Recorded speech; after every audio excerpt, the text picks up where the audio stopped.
Okay, as we get started, I want to just thank everyone who followed since the last stream, which is Fasoy, Help, and Octave13. Thank you guys very much for the follows. I appreciate it a whole lot. And hopefully, we get a lot of people joining in this time, even though it's a smaller game.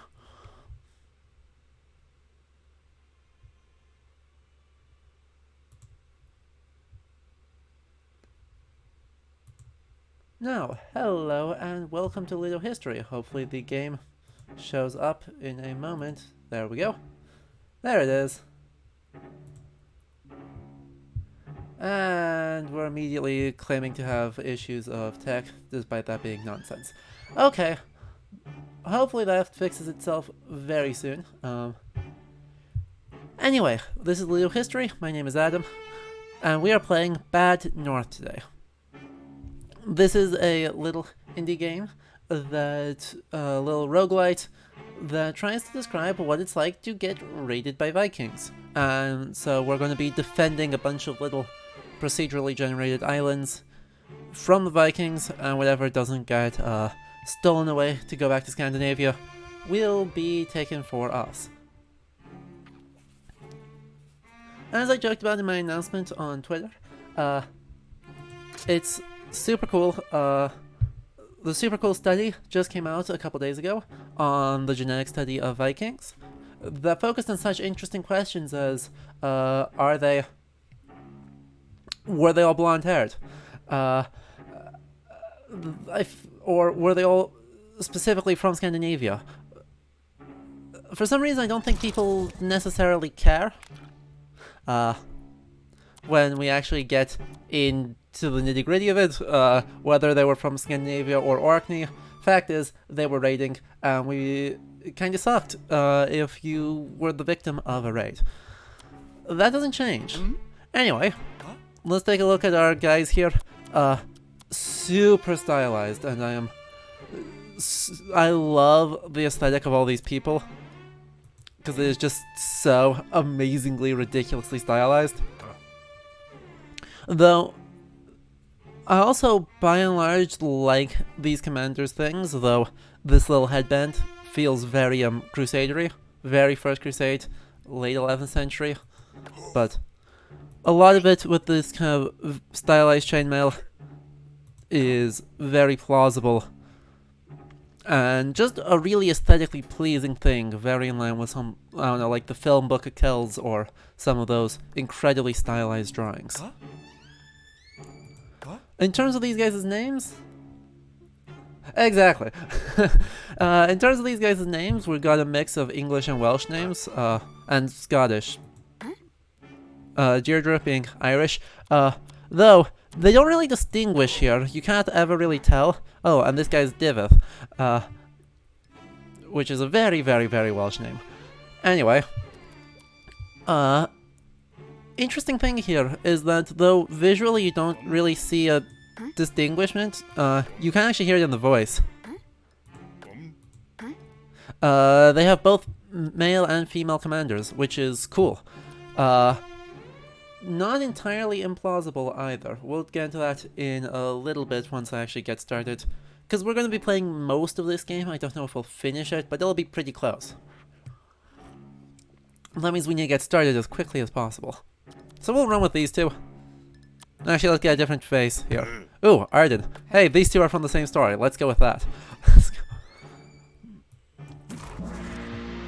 And since this is procedurally generated, we pretty much get a completely random set of teeny tiny islands to defend against. We'll get into a bit more of the mechanics, but kind of the thing I'm running at here is kind of how it represents the Fyrd, or the early English armies, and how it simulates what it feels like to actually be in a raid. Also, I just want to shout out this music, because it's so different from a lot of the what I would expect from medieval music. There's some of it with this kind of horn that just played right now, but a lot of it is only really medieval in the vaguest sense. And here are our Vikings coming in on these little teeny tiny boats, looking incredibly cute and completely faceless. No blonde hair here. But then again, none of our guys have blonde hair either. Well, that was not hard. Oh, they're coming in from all the way across. Everyone run over to the other spot. This is very reasonable. When you see a raid coming in, the feared might have to go running back and forth across their territory within the command of a local leader or alderman. Would summon their locals to do a lot of that, and oops, we got a couple of guys killed here, and would have to kind of run back and forth wherever the Vikings came in from on a raid. And so a good example of that is in 991 in the Battle of Malden, where the Britnot faced a Viking raid in East Anglia. And so went with his army, who was significantly bigger. Wow, that's a very tall mountain. Anyway, took this extremely aggressive stance on it, and so went and met the Vikings on a river in East Anglia that at low tide created a mud bridge. And their solution was to... Actually, we can just leave them there. That's fine. No. Bad. We're gonna put you there, then.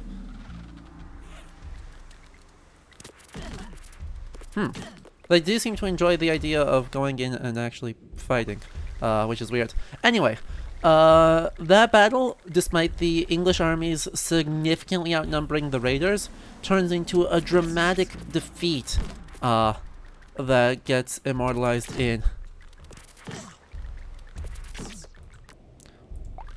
Okay, trading out. And it gets immortalized in the poem, which now exists only in a fragmentary form, commissioned by Britnot's wife, probably. Or at least some part of it is commissioned by...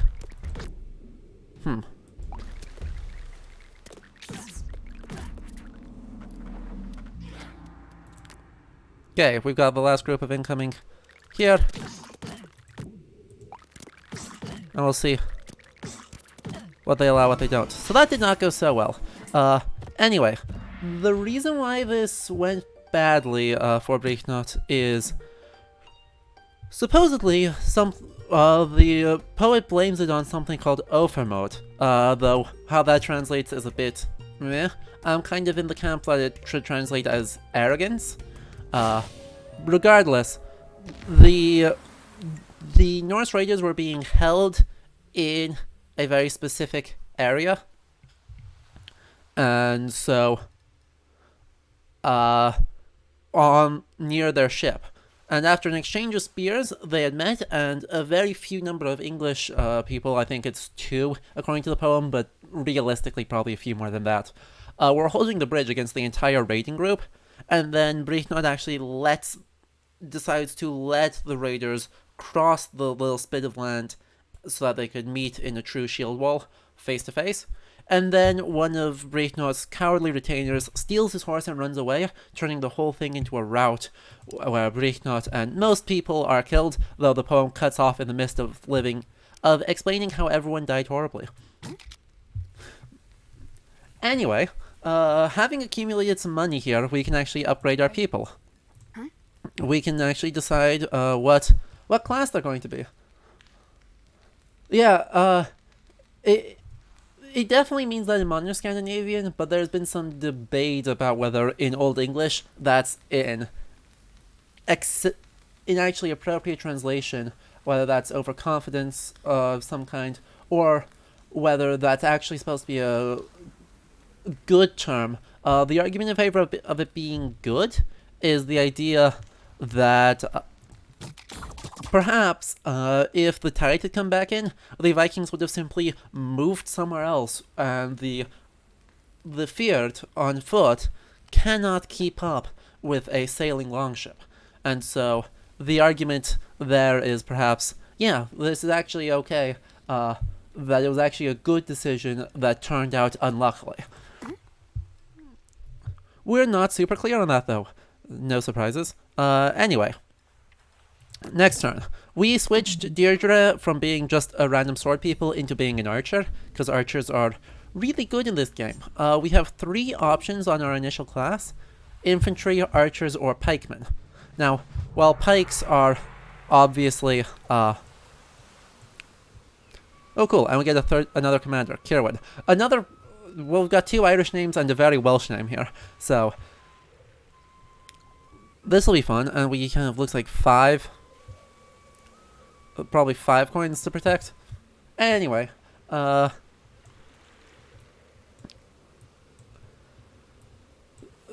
regardless, it turned out really unluckily, and so his Fjord of largely peasant levies from his region that he was commanding, even though he was a brave and noble Thane, it does not end up going well. So this one might be a little bit tricky to protect, because while our archers are good, and the landing being anywhere...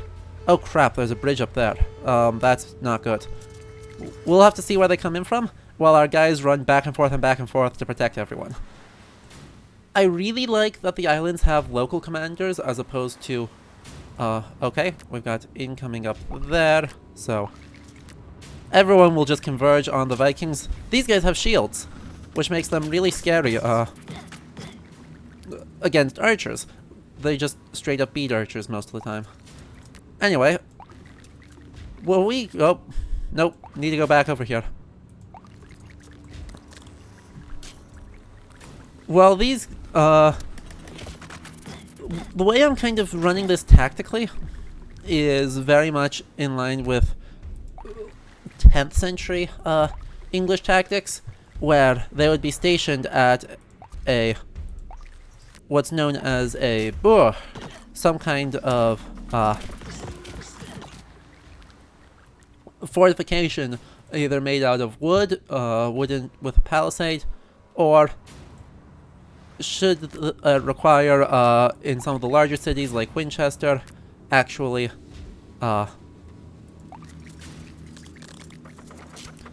would be a stone fortification. Cool. 5 monies. I appreciate that. And so they'd be centralized in this area. Within these burhs, which would be split up about 2 days' journey, ideally, from each other. So that way, anywhere the raiders would land, or enter the territory of Wessex, there would be 2 armies that could converge on them extremely quickly. That's far more professional than the otherwise very straightforward approach of needing to send out a muster to all the levies in an area. Okay, so Kirwin is apparently a giant, which is kind of amusing. But anyway, first things first, we can kind of upgrade one of our other people with our 6 coins, which, again, is a very Irish style. A lot of this looks really far more Irish insular than English insular, aesthetically, though obviously it being so heavily stylized, that's... it's really pseudo-medieval more than either of those. But, anyway, let's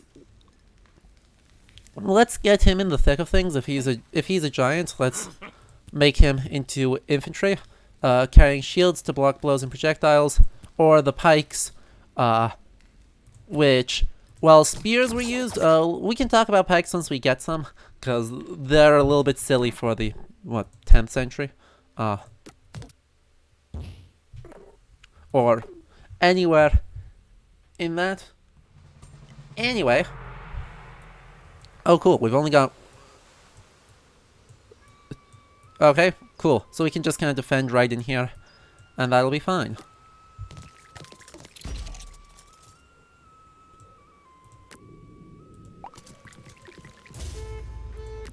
And here's our horn coming in, and we've got that nice little flute music, just indicating, you know... Let's actually head down and greet them on the... We can head down and greet them. And luckily our people can move through each other. And they just nicely get out of the way, which is actually really cute. And archers are just incredibly good, as we just absolutely murk them. Okay. Oh, we got more incoming right there. Perfect. Well, they just whiffed every single shot. Okay. This is why I like archers. Oh, we've got more incoming. Okay, we should be able to pepper death on them from way above. And yes, Isle of Sorts is a really good name. It's all procedural, so it's kind of a random generation, which is appreciated and cool. Oh crap, they're coming into the other entrance. You're gonna have to go up there. You're gonna have to go down there. We'll put you up there.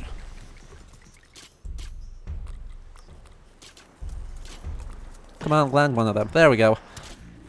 I will say, archers as a whole are fairly underrepresented. Hey, I believe in the duel. Oh. Dishonorable. Dishonorable duel right there. Anyway, in the English corpus, archers are super underrepresented in descriptions of Viking raids, but we know from Arabic and Byzantine sources that, you know, bows were fairly obviously used, and that should surprise pretty literally nobody. But you know, I think I want to talk... Huh. I wonder why... I thought I was supposed to get a shield off of that. Oh well. Let's get to Guire here, though this will be a lot trickier. I see we've got sword and shield guys and regular unarmed or unupgraded mooks and some kind of shiny. But I don't know what the shield is on the bottom of the island here. So we'll find out.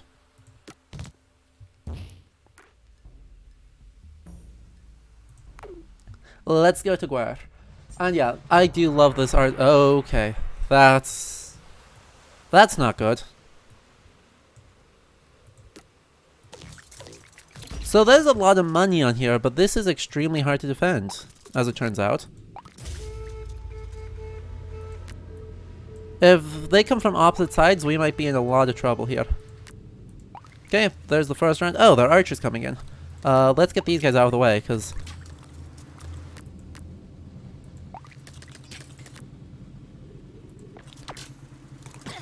Woohoo! The soldiers are incredibly good at archers, and that's exactly the thing I was afraid of. We've got squads coming in from two different directions, which means I need to hopefully kill some of these guys as quickly as I can. Please land that shot. Yeah, nice. And the boat will happily drift ashore, no problem. And we've got two more waves coming in there. Okay.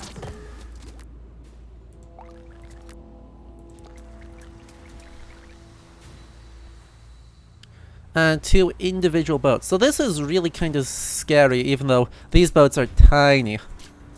I do like, even though these boats are incredibly small, I like these boats. Hello? Would you go and hunt this guy down, please? Thank you. And then we will cycle in here and hopefully take out some of these guys. They whiffed every single shot. There we go. And these guys are archers coming in, so we should... Oh, those guys have... Never mind, those guys are not archers. Crap. Bad news. Very bad news. Okay. And hopefully these guys get up. And... There we go. Okay. This is a much more stressful one. proud of them. They've already made this into a way more difficult fight with no verticality. But as these guys land, we can kind of gank them and hopefully protect everyone. Yeah. Ah, dang it. Blues, come on. And yeah, this is such a great art style. I mean, it's super basic. Like, these houses look very little like actual English buildings from the time period, but it really doesn't matter. And obviously, like, these boats only have the vaguest similarity to a longship or a knar. But that's okay too. It's just boats. It's just boats. And that's all they need to be. Just to communicate the idea of boats showing up from nowhere to raid this little village on an island. And, well, our raised commanders of largely, especially for like these guys who still haven't done anything yet, completely unprofessional guys trying to do that fight. It communicates the kind of everything it needs to without actually being really at all pretending to be accurate, and that's okay. We will here get our last kind of guy just for the sake of completeness. So we've got an archer, we've got an infantry, and let's get a pikeman now. So a defensive melee unit carrying long pikes. Great at holding one position but cannot fight while moving. Pikes are, lo and behold, not a thing in the Viking Age. Pikes are a much later invention, especially in the ridiculous form of the Swiss long pike. I mean, Deirdre and Arden, yeah, so math, like, it's clearly generically British Isles, so Deirdre and Arden being coming out of Irish myth, and Arden being, what, Naus's brother? Can't remember if his brother or cousin. But then Kirwin is a Welsh name, so yeah, it's just generically British. Sorry, Irish people, I know that is a terrible thing. Generically British Isles. Hi. But yeah, like, it's super fun, and importantly, like, it being not ultra-realistic accurate, well, there are some games that I will criticize them to hell and back for not doing that. This is not one of those games. Because really, it is communicating just the very barest hint of what is the minimum amount of information you need in order to actually say this is a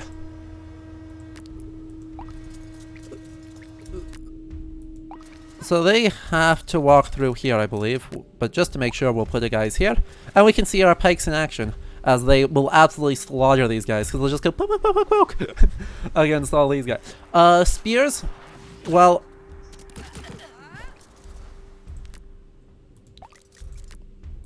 while obviously, actually I can move them up onto the ledge here, that's even better.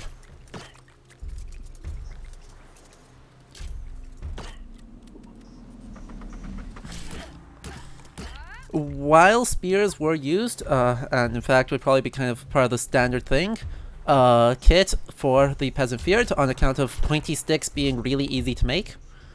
The idea of these really long pikes... Oh crap, that's bad. Yep, there went a thing, and that is generally bad news. That's what I thought, but I don't know if I actually lose money from that. Actually, we'll put them right here where they have to walk past. And these guys can move down here and catch them off this way.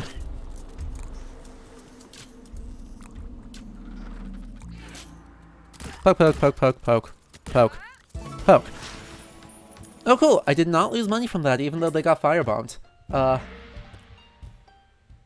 Exactly. Definitely. Pikes require a huge amount of professionalism in a form that... telling everyone, stand in a wall and don't leave that wall is a lot easier. The closest we would get is like the huskarls, which are far more of a professional retainer. Cool, and with that we can actually do something cool. Buy upgrade, charge your pikes along a straight line, or we can do a volley of arrows. I think we do that. Because this is a comically ridiculous one. Plunge. From a jumping attack from a cliff onto enemies below. It's dumb. It's very superhero, but it's also very dumb. So we will instead do a volley here. But yeah, tactically, pretty much it's just stand in a wall, your shield wall of everyone stand next to each other and just hold that formation. In the Viking Age, pretty much all battles are entirely based on, you know, can you actually hold the formation or not? But yeah, definitely. It is very, very much the case that I do not... No, not these guys. These guys need to be up here while these guys go down here. It is very, very much the case that some games that are like, I want to be visually and historically super accurate, I will critique for failures of that far more than a game that is trying to communicate something of a mentality with very little regard. Are there more ships coming? No, that's a cloud. Okay.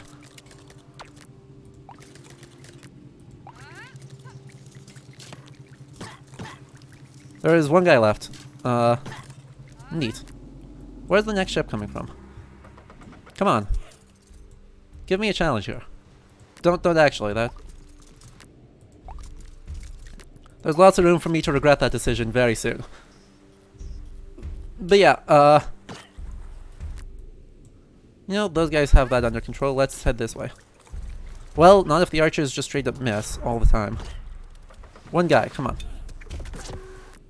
Cool. These guys can run over here. These guys can run over here. Oh yeah, I love Banner Saga.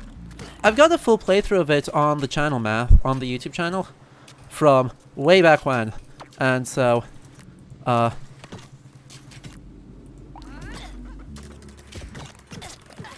mean, full playthrough of Banner Saga 1, and eventually I have ideas of doing 2 and 3. Just to see how well this goes. But yes, it is also one of my very favorite games. And this is another one, yeah, both of these are such good mood and communicating a little bit of, you know, I guess the stress of it, I think is how I want to phrase that. Because there is plenty of stress available. Okay, 1, 2, 3 buildings on this one. I didn't actually realize that these are actual maps. But they are actual maps, and this is going to be a little bit of a problem, potentially, yeah. So, like, this one should be an easy 3, but these two could get us into trouble real quick. Let's get the archers up there. And there's the horn coming in, meaning we've got Vikings soon. Hopefully they aren't landing right here, because that's... Oh, perfect.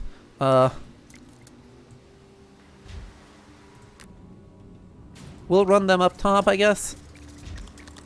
But, yeah, they're going to block those, but the pikes should shred these guys.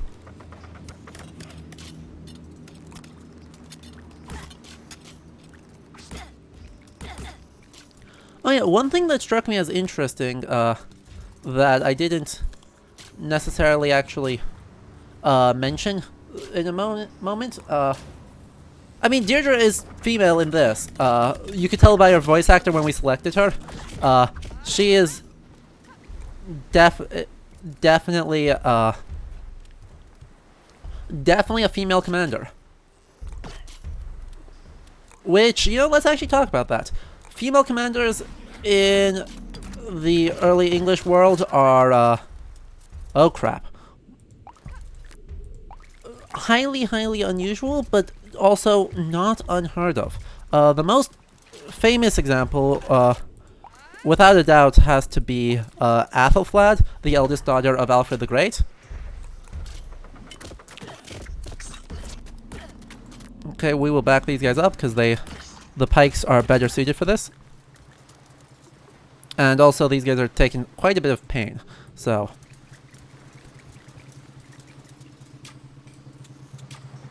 And... Okay, we will wait a moment for these guys to disembark, and then we will land them, move these guys over here. So they can take out the archers.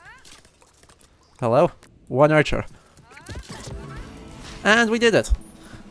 Anyway, these pikemen are super cute. They just go poke, poke, poke, poke, poke, and then we move on. Anyway, Athelflaed is excellent, because she is known as the Lady of Mercia, in the beginning of the 10th century, as the eldest daughter of... Okay, what does this bomb actually do? Powerful explosive that can be thrown by this commander. Hilarious. Okay, we might actually do that. Give them that command, and that upgrades that. And, I guess we'll do this to give them mobility. Okay, there's another banner, and then we've just got a few more people on the way. Okay, but yeah, as Lady of Mercia, she is really weird, because Mercia has a tradition since probably Offa in the 9th century, of having really powerful female rulers. Offa's wife, Kynethrith, issues charters, actually is a witness to charters, which is a really good indication of power. Let's see, did I give you plunge? I did not give you plunge. Oh cool, I can actually replenish these guys. I did not know I could do that, and that is really important. That we can recruit more levies if we need to. Wow, nice shot. Well, that was... easy? Easy. Okay, next wave is coming out there. Those are archers, so let's move these guys back. Switch these guys up. We'll get these guys ready for a charge.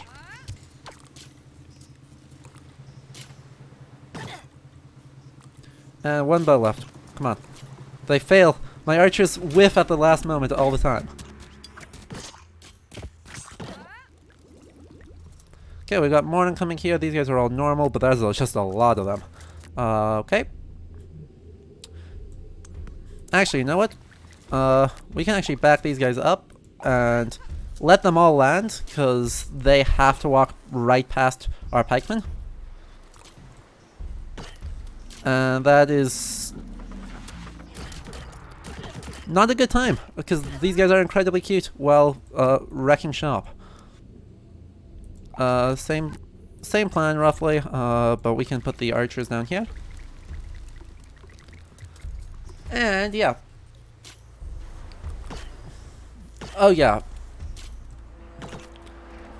I agree, like the shield indications math, spears would be a thrown weapon, or that you kind of intersperse them in the shield wall. Potentially one-handed spears, but I don't know, the idea of light lances of some kind are kind of silly to me, because if you've ever tried to control a spear one-handed, it's a pain.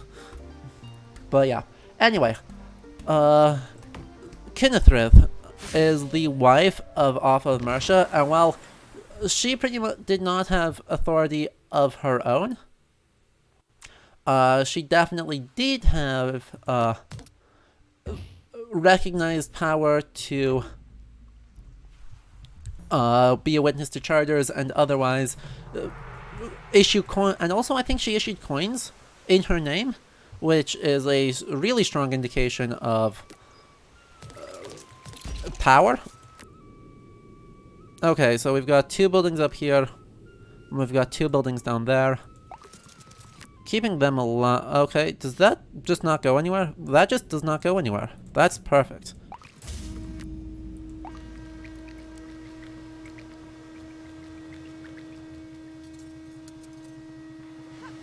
Okay, well, as these guys get close to landing, we're actually going to move these guys back. We're actually going to try and like play tactically. Especially since that happened. We can...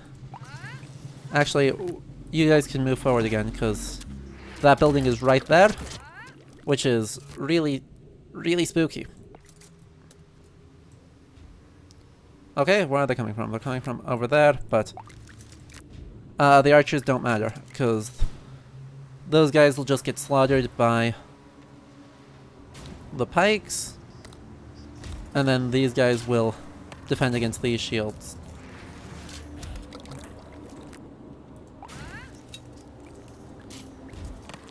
Come on, poke him. God dang it.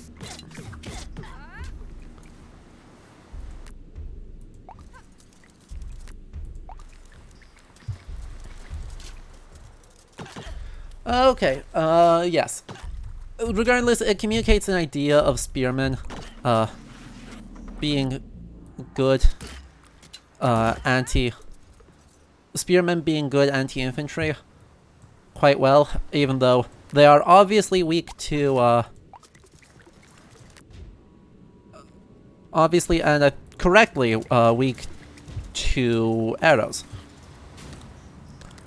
So, kind of communicating that whole defenselessness reasonably.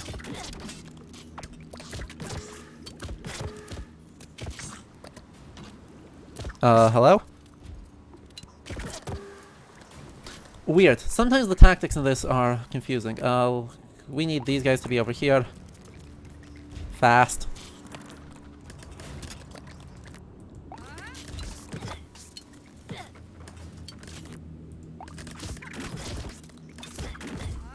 There we go. We made it. Woo! 1, 2, 1, 2, 3, 4, 5, 6, 7. Nice. That gives us a lot of money. Okay. Yes. What was I talking about? What? Spooky. Okay. That's neat. Let's take a look at that item. Philosopher's Stone. Generates additional gold from the islands you defend. That's really cool. Obviously, alchemy. We talked a lot about alchemy in the Plague Tale Innocence playthrough, so I won't go into too much detail here, but this is coming out of an Arabic tradition. Probably, possibly by one guy, probably from several people that all wrote under the same name, on kind of the purification of base metals into the noble metals, specifically using sulfur and mercury as kind of the base ingredients to try and make gold. The ultimate example of it is the Philosopher's Stone, but there's, without a doubt, skilled archers with increased accuracy, rate of fire, and damage, or we can upgrade that instead. Let's upgrade that instead, and then we can buy plunge for these guys just for the fun of it. Okay, so that gives us 2 more gold for each thing we win, which is going to be fun. Anyway, so the Philosopher's Stone is pretty much one of a few like really high level distillation things to try and accomplish this purification. Another one being quintessence, which is, according to one writer, thrice distilled alcohol. Anyway, I think I was talking about female leaders. So, in...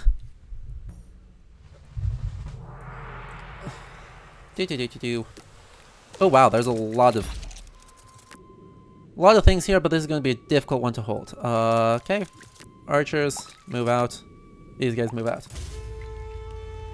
But yeah, I mean, yeah, there's... It definitely does kind of indicate up here that archers would pretty much just be people in the line.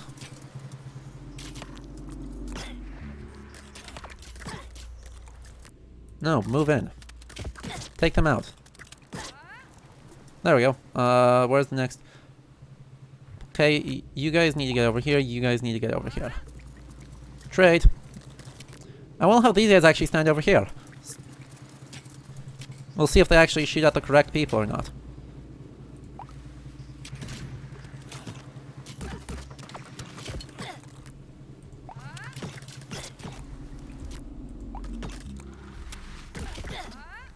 There we go. Okay, we've got more guys incoming over there. And movement. Okay. So, apologies for getting super distracted in the middle of every single thought, which I'm actually going to say is a mark of a...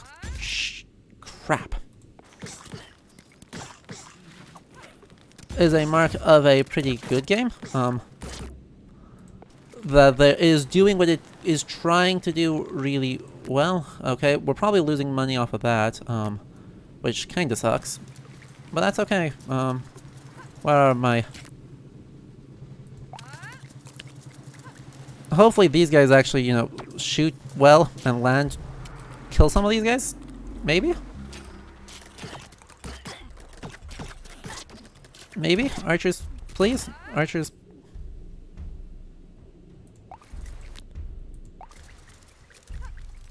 Nope, these guys are struggling. This guy... Oh crap, we've got a problem there.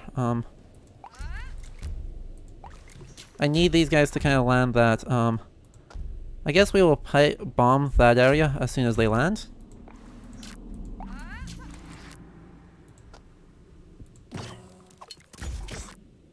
And hopefully that will be okay. And hopefully that'll be okay. I find it interesting that they are, like, throwing bombs as kind of... Where are you? Hello, guy?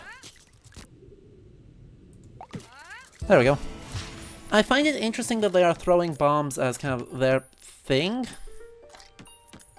The reason for that is, according to the account of the bombing of, or the raid on Sevilla in the, was it it's like 886 or 887.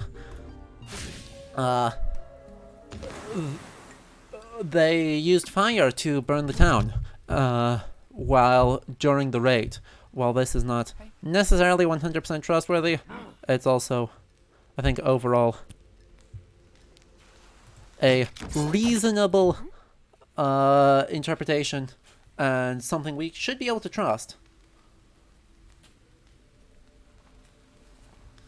That, you know, maybe they actually did use fire arrows as a way to burn some of the buildings in the area, in addition to just setting fires, something else we know they did. Generally, it's not great to be the victim of a raid, and something I think this game communicates really well. Because, ultimately, in a raid, you have very little warning. Oh, what? No. Why? I had no way to... I had no chance to get this place. Rude. I think I lost the commander because of that. These guys should be pretty much exclusively archers, which is neat. We'll see how that goes. Where are my archers? Hello?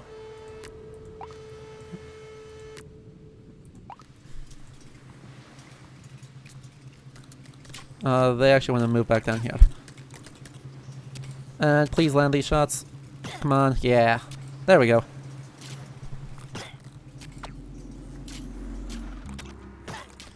They could land anything. Please?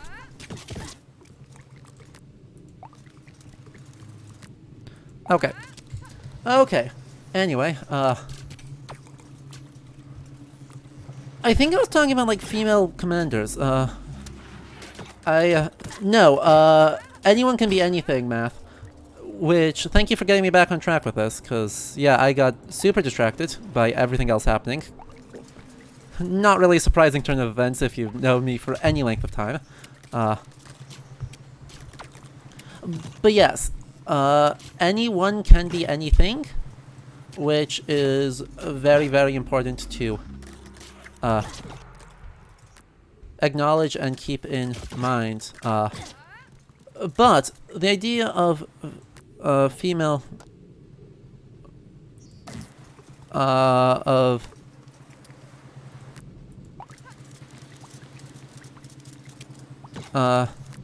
female military commanders is rare. We definitely don't want to perceive that as usual. But at the same time, is by no means neat. 9 gold off of that. Impossible even in the Viking Age. In addition to some, like on the north side, where we have, let's see, what is it? Where we have like BJ581, that big, famous, or recently become famous. Okay, I lost the ability to do that one. Okay, we've got to get to Ice Carry, off of this next thing. Hopefully that means we can actually do Molin too, but whatever. Banners with a white background will unlock new starting traits. Cool. Anyway, yes. Words. In Wessex, there is very little space for anything that we would okay, crap, these guys need to get all the way over here. Apologies. There is very little room for female military commanders, or even just limited female authority in general. But in Mercia, there's a much longer tradition, and Athelflaed, despite being the daughter of that did not go well. Those are archers. I wanna put these guys over here, and these guys need to run away.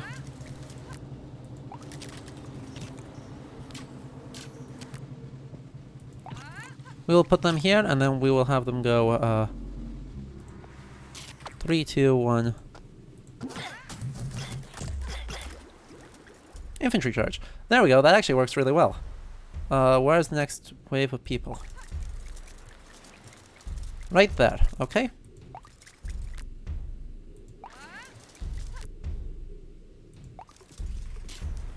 That's a lot of people. Oh cool, that works out really well. They're in a good position.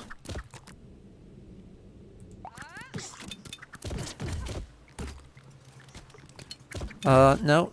No. Jackass. And more archers are coming in, so... hopefully my archers start landing shots. That'd be cool. There we go. That's way better.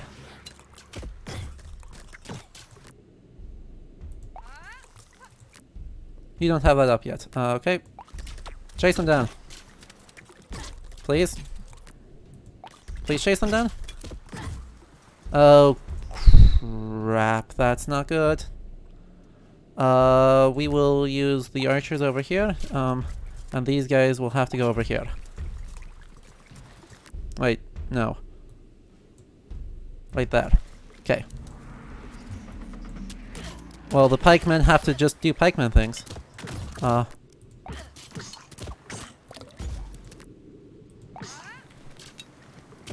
It's just the commander, that's not good. Replenish you inside a house, because I guess that's all we can do. While the bow...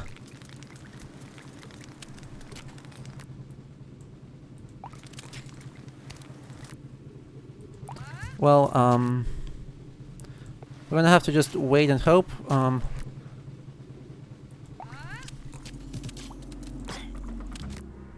I guess we could... Well, we can't bomb right next to us. Obviously.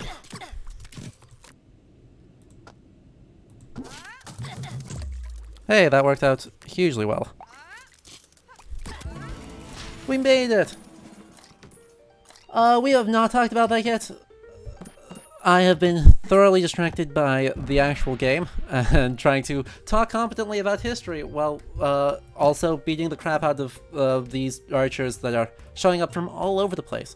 Which, before I get too distracted about everything else again, I do really like the fact that they are coming in from all directions. Because despite these being teeny tiny islands that obviously bear little resemblance to the historical islands of Great Britain and Ireland and the surrounding in the Hebrides, the Shetlands, the Orkneys, Isle of Man, etc. It communicates kind of the surprising nature of a raid, given how dense the river system is across those islands in many cases. How surprising and how terrifying it is to have people able to show up at any time along the rivers, or by land if they've got horses or just walked, in order to wreak havoc. And how in a particularly busy year, a Fjord being raised from the villages might spend most of the season, which they would not be appreciative of, running back and forth trying to deal with marauders. Now, after a few months of that, lo and behold, that gets exhausting, and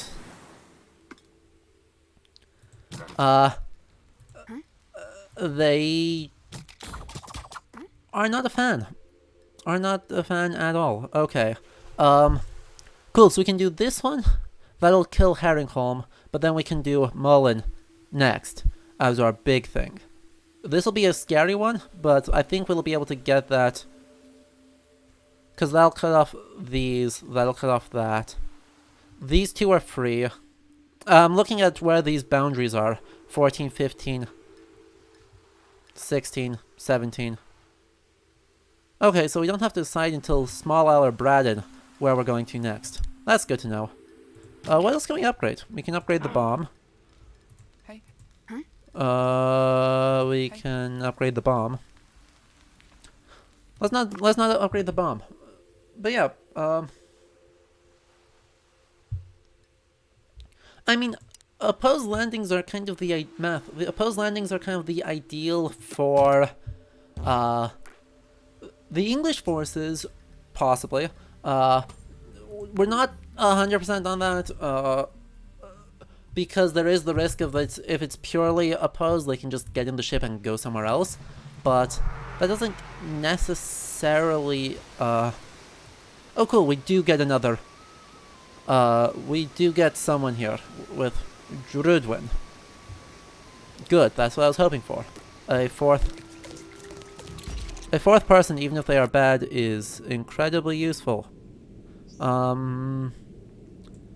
Okay, not a lot of landing grounds, which is good for us. Probably, mostly. Depends on where they're coming in from. Okay, those guys have... Whoa. Those guys have bows. Which means we want to get our archers right behind them. Here we go. Incoming! Okay, that makes them actually a lot scarier. I like that. I like these places don't have, Oh yeah, I mean, it's kind of a necessity of this that they are opposed, but they're kind of simulating the challenges of keeping all these opposed by just having a lot of them.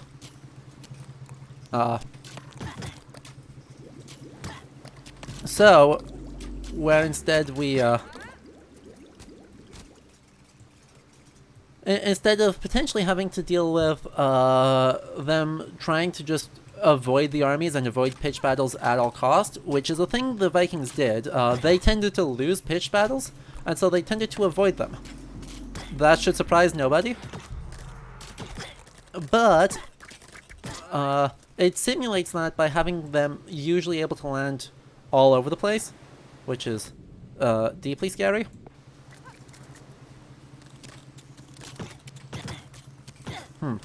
I don't know why archers necessarily like being on the front lines like this. Let's back up a bit, because they are getting kind of trashed.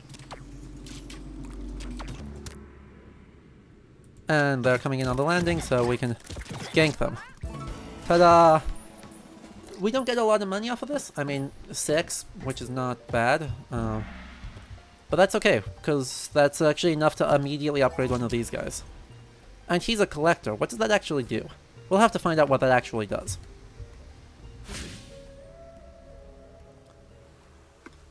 Because with 14 now we can actually upgrade a lot of things, but half price items. That's cool. I think I want another infantry, just because that's by far the best that we have available. Anyway, next turn, we lose both of those. Notice we can't save everywhere, so we're actually missing out on Bramsey, Alsey, and Herringholm in our realm, though. But it seems to be okay, more or less. Mullen. This scary, scary island that seems to be in the center of places.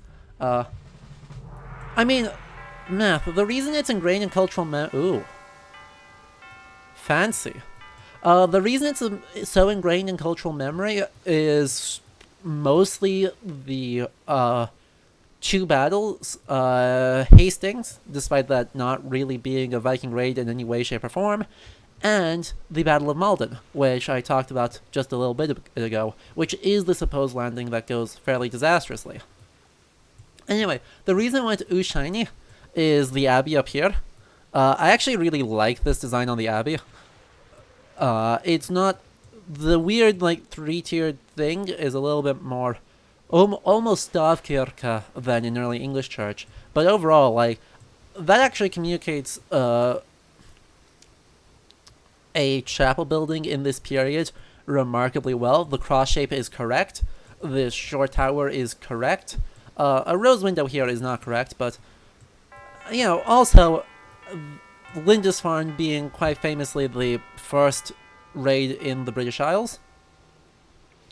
And then Abbeys being a very prominent place for all sorts of bad news. Anyway, small problem of that, we've got everyone around here. Well, I need to zoom out to see where they're coming in from. Okay, they're coming in from way over there. We can get these guys, and then these guys can go up here and shoot at them on the way in. We shouldn't need more than that to take on this squad. As long as my guys can actually land arrows, which they can, kind of, ish, sometimes. They should be okay. Yeah. Okay, well this one is actually a teeny tiny group of just... Oh wait, these are brutes. These are someone else. These guys are scary, never mind. And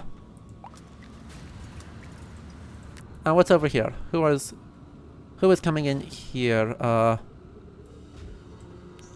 Okay, these guys are gonna move all the way over there, while these 2 squads take on these 2 guys.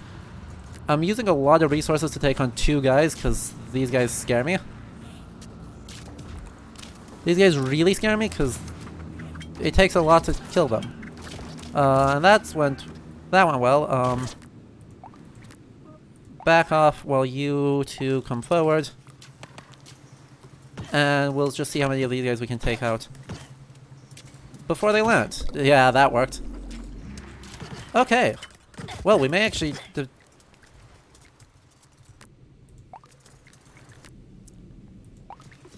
we may be doing okay? We will see. That's a lot of archers. But luckily, archers are not all that scary when I spec into double infantry. Also, when my archers have good RNG.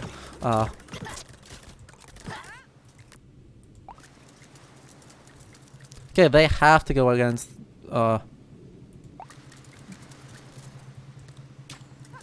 Go stand in view of. Oh, those guys are also archers. Damn it. My pikemen are not super useful, to be honest. Okay, they can really only do straight lines. That's alright. Run forward, and then you guys also chase them, please. Okay, we will send everyone over here, while the pikes take care of these guys alone.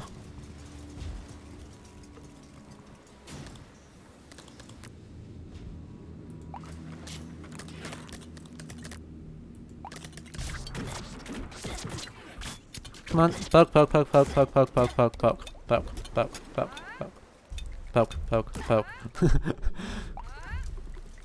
But yes, oh yeah, I mean also yes, big World War II invasions, assuming all battles must be like modern battles. But yes, that is a very real thing, albeit a deeply unfortunate one. Please get off the ship. 3, 2, 1. That kind of hurt our own guys, but also was super effective.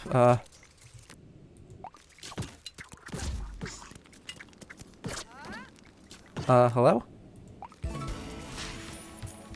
Hey, we did it. That's a lot of money. 1, 2, 3, 4, 5, 6, 7, 8, 9, 10. Oh, the Abbey is something different. Interesting. I don't know what this currency is. I have absolutely no clue. Oh, it's a checkpoint. Okay. Don't know why that's a checkpoint, but that's fine. We will roll with that. So we've got another guy there, which we'll definitely want. So we can do this, we can do that, and then we can do all three of these actually. No problem. We did get Pope Coin. Potentially. It actually looks like it's just a checkpoint, but Pope Coin anyway. Okay. Let's upgrade our spears since they've not gotten a chance to be upgraded yet. Still cannot fight while moving, but looks like we can only upgrade each guy 3 times, so, or there's like 3 stages, so these guys can upgrade to elites, these guys will upgrade to elites, and then we'll go from there. But yeah, this is going fairly well. So if we do this, yep, that's what I expected. We can go to either of these, it looks like, but this should be the next one. Okay. Anyway, I was talking this entire time, theoretically, about female military commanders. Specifically, the one I want to talk, have been wanting to talk about, but have been a complete numpty and failing to talk about the entire time, is Athelflaed, the daughter of Alfred the Great, because she was married to Athelred, the Lord of Mercia, for a few years, until he died in, I want to say it's like 901 or something. While we're on pause here, let me make sure I know my dates, because dates are hard and I am bad at them despite being a historian. It's extremely overrated, and you know, Google exists, so I am not going to be... Oh, in 9/11, not 901. I was only off by a decade, that's not bad. Anyway, after Athelred died, she was recognized as queen in her own right, in her own name, which is really weird, but also extremely cool, and I love it. Okay, those guys actually have to walk right through here, I think. Yeah, that's cut off, so... And that's not climbable, so... They should actually have to, like... Oh, they're gonna land right here. Okay.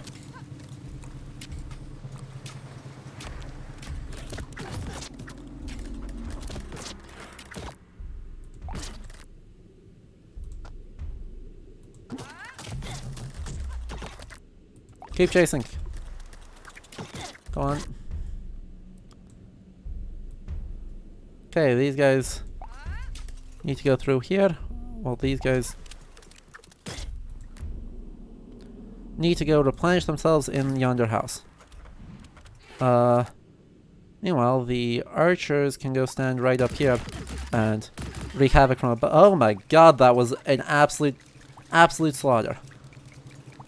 Let's get these guys over here while these guys back off. Because that's a lot of bows. Back off farther, please. They can't move, so we're just gonna have to deal with that. Oh cool, and they finished recharging, which is huge. Those are more archers. I dislike archers.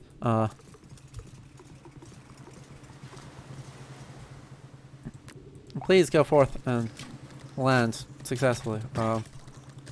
Woohoo! And these tiny boats are... Apparently my guys are all bad. Oh, there we go. We finally cleared a boat. Oh, there's a full-on longship with dragon heads. Okay, that's a lot of people. We'll see where they land, but these guys need to actually chase. Please chase. Please chase. Okay, double... Okay, so my solution here is to have everyone back off except the pikes, who are going to stand right here in the choke. And they just got their pike charge ready, which is good, and more importantly, they're about to get their... They can use their bomb up. We will bomb right here, even though that stuns us. And then we can... If these guys stand right in the mid. Well, that got messy. That got super messy, but we won anyway. Anyway, so Athelflaed in her reign, it's very true. Athelflaed in her reign, ends up being, you know, ridiculously cool. Her great military achievement is taking out the Norse stronghold of Derby. Though whether she led it personally is not entirely transparent from the sources, but you know, I still think it is likely, though by no means guaranteed, that is a thing that happened. So we should have just lost that, and then we lose this. But yes, that was very messy in the end. That devolved... And devolved fights in the Middle Ages don't go well. Everything is about the quality of... Everything is about the quality of... Oh, wow.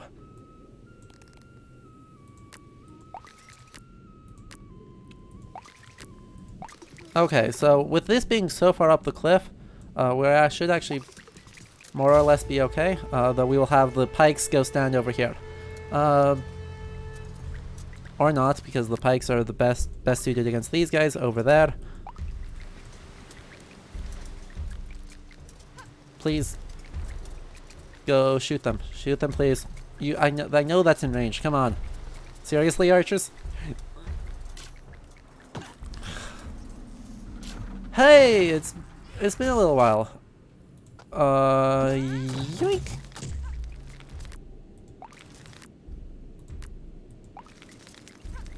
It's good to see you. And it is going well, though I am being very bad at words today, apparently.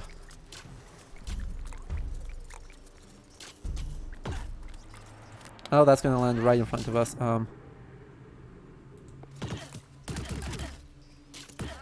There we go.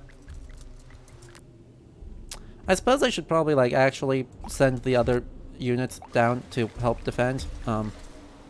Since this seems to be the only place anyone is interested in landing, we will make that a good welcoming committee.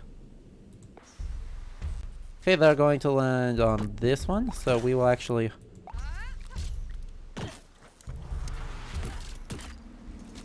do that, and then they will do that, and they will all get smushed.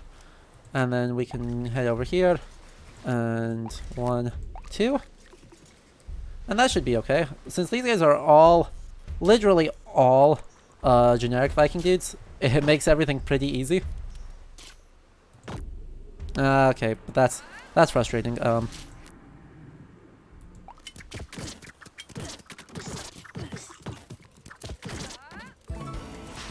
They all decided to land in the same spot. If someone had landed over here, I might have had to do something clever. But luckily, no. They decided not to do that. Anyway, words. God, words are hard. It is said that when like Athelflaed took out Derby on the border of Mercia and Northumbria, that several of her beloved thanes were killed, but the difficulty from that is just saying, well, what does that actually... does that indicate that she was present, or that her thanes actually ran the whole business for her? I would love if she was present. I think that would be way more compelling, and, you know, generally better. But it's not entirely transparent. Regardless, though, what is, I think...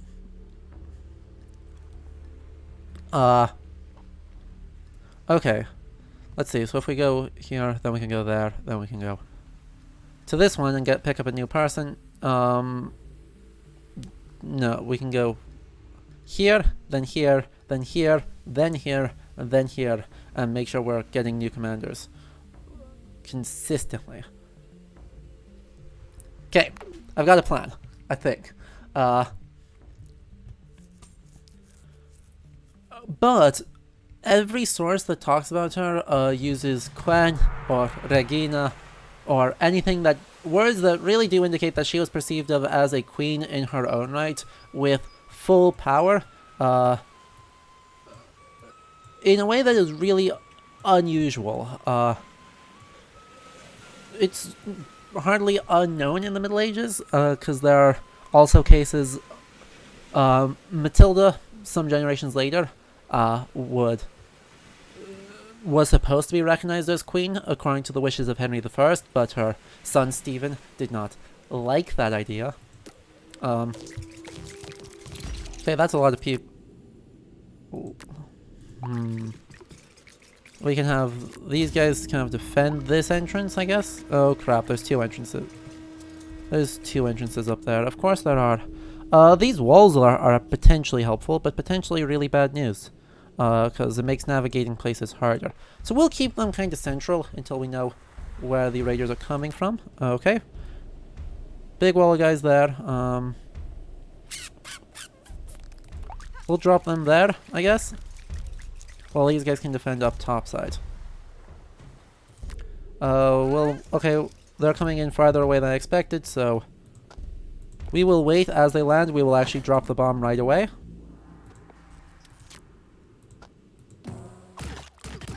Boom. Easy. Okay, that's 4 brutes. That is terrifying. We will need to basically just swarm them as they are coming in. And hope that that is good enough. Where are they landing? They're going to land right here.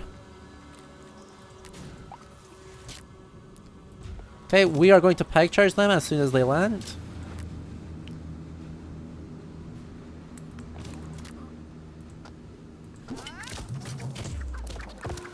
And then these guys, oh crap, who's over there? A bunch of...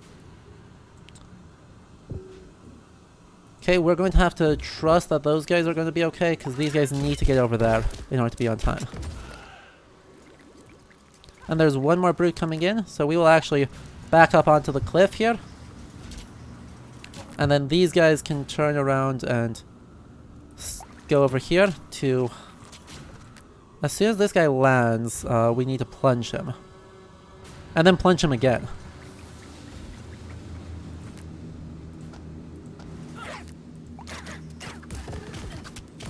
That worked exceptionally well.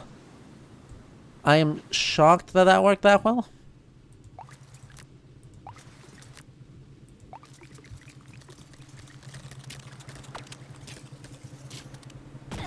But it did, so we take that. As long as these guys continue landing, like, in between. Yeah, we sandwiched them. Perfect. That was nearly very spooky, but we did it. And you don't have that up yet, so you actually need to get down. Well, these guys will be able to plunge. I'm shocked at how well that works. I definitely was sleeping on how good that is.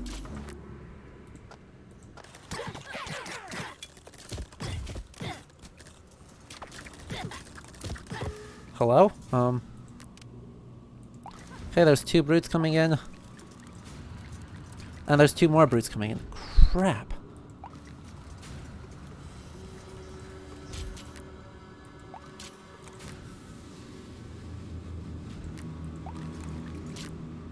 This is gonna be scary.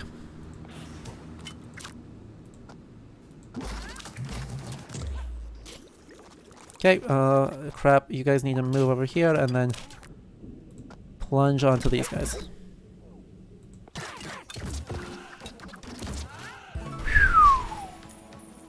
Whee! Okay. That was scary. But fair play, I'm glad that worked out. I'm glad that worked so well, because that was super bloody. Ooh, shiny. I wonder what that does. And we got a lot of coins off of that. We should be at 21, yeah. So what does this actually do? Heavy hammer used for clearing large groups of foes. Alright. Let's actually upgrade Deirdre to be as good as she can get, because that's all of our money, but at the same time,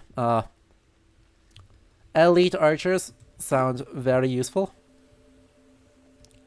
Next turn. So we have to choose one of these, Braddon or Small Isle. I think we want Small Isle just because that gives us access to more places, and it's more money anyway. No, it's the exact same amount of money. We can get Herm with no consequences later, and then keep going. Ooh, interesting. I wonder if the names are changing. I've not been paying attention, but we've got it. Oh, see you around, map. Ulva, Stack, Isle of Swords. Well, no, not so much. Because that's another Norse name. Gasholmer, Brandur, Auskeri. So there's been a mix of like Welsh, Norse, and English names. So, like Mulfer is extremely English. Okay, it was a thought. It seems like it did not pay it. It was not right, but that's okay. Preparing Small Isle. Islands with fewer enemy types have fewer enemies overall. That's good to know. But yes. Ooh, look at how defensible this island is. That's gonna be easy. I do love how much verticality there is in this design, even though, you know, realistically, where are they raiding that has stuff with these huge cliffs like this? It's not all that common. In some of the mountainous regions in the British Isles it would be, but for a lot of it you're not looking at something this vertical.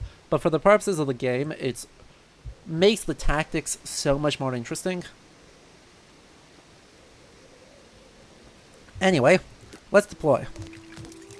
Oh wow, look at these elite archers. Okay, suddenly these guys got very cool, because a lot of these helmets that we're seeing on these guys as we zoom in are very much stereotypes as they improve. So this conical helm with the nose guard is kind of your standard 11th century Norse helm, while the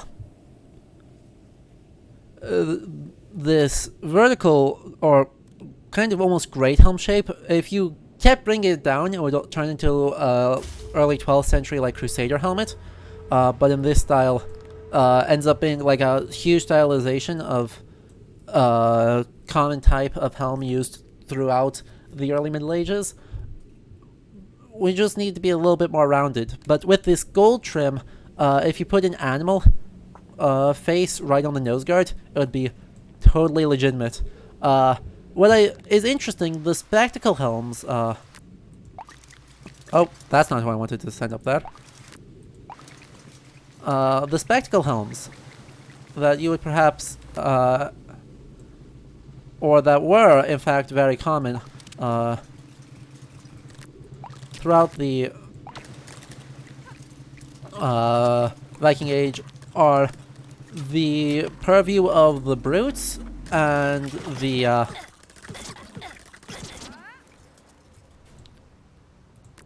yeah, are the purview of pretty much just the infantry units here. So like the regular guys that we don't see very often anymore would very much have it. But actually, I want to have no, back up, back up, back up, because there's nothing here for them to do besides run straight into the pikes. So.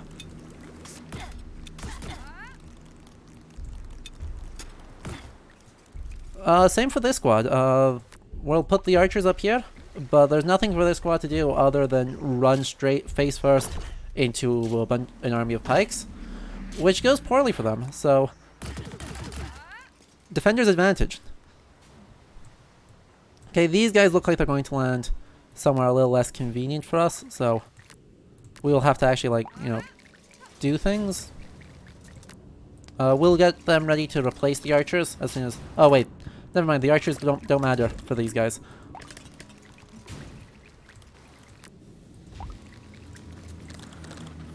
Land, and then... hey, they already threw a pipe bomb. That's fine. Okay. There's a lot of bad news. Well, we can use the try out a new Warhammer, which is not something from this period. Let's just be clear. Warhammers, contrary to what something like the Banner Saga might show, are not from this period, as it turns out.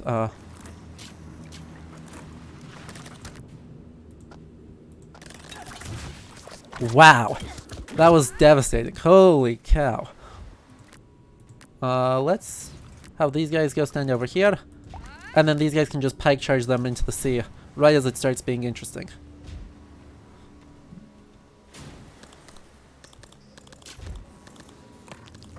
And pike charge. Yep, pike charge them right into the sea. So that was incredibly good. Also, I appreciate that our mountainous man is the one with the warhammer. I wasn't paying attention to that, but it's definitely a thing. That was pretty cool. Anywho, words. I think I talked about Athelblad, kind of the concluding thought about female commanders, which I think we only have one right now, but doesn't really matter. The concluding thought about that is...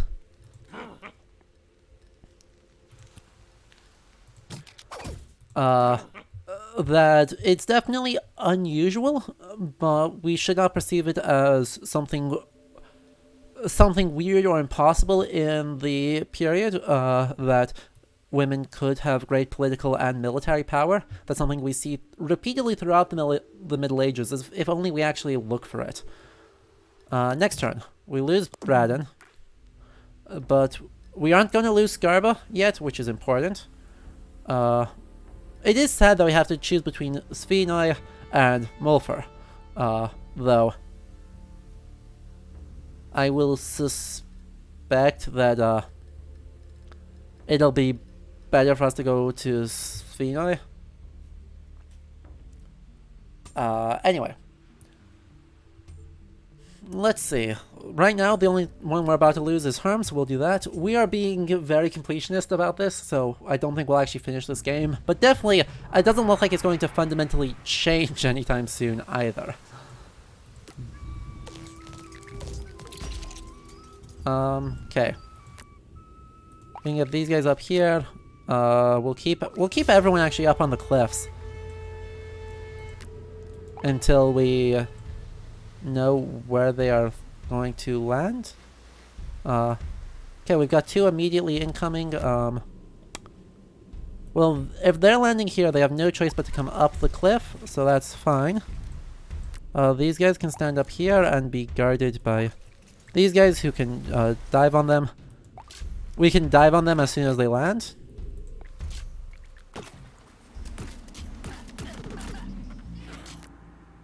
Oh, well there's one guy left.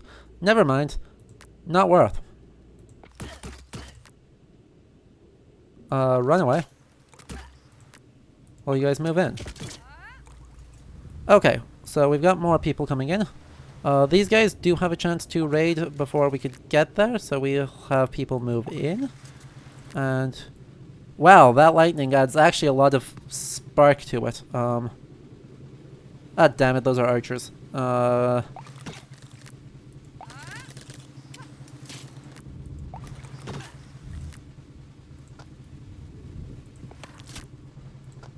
Pike charge! Nailed it. Who's next? Come on, more people. Okay, those guys once again have no choice but to approach right from to go straight up into Pike Army. So we're not gonna let them do anything else. Actually,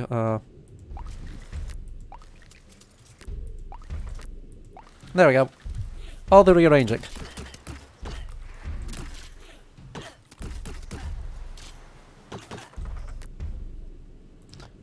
We'll dive him right there. Okay, that's actually bad. We need these guys to get over there ASAP. Please kill. Yeah, that's nice. Actually, we can have you shoot this one guy. And now we can go over there. Actually...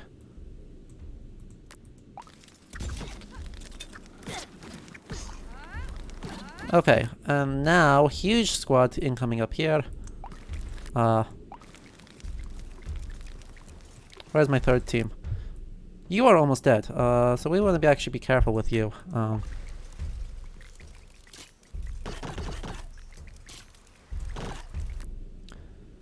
Okay, you don't have the thing up yet. That's not great, but also my archers are wrecking shop, so it also doesn't matter. Ta-da! The weather like was super clutch there. I love that. It is a small change, but it is one that makes it super dramatic. Let's see. Was there anything exciting to talk about in this map? Nothing particularly stood out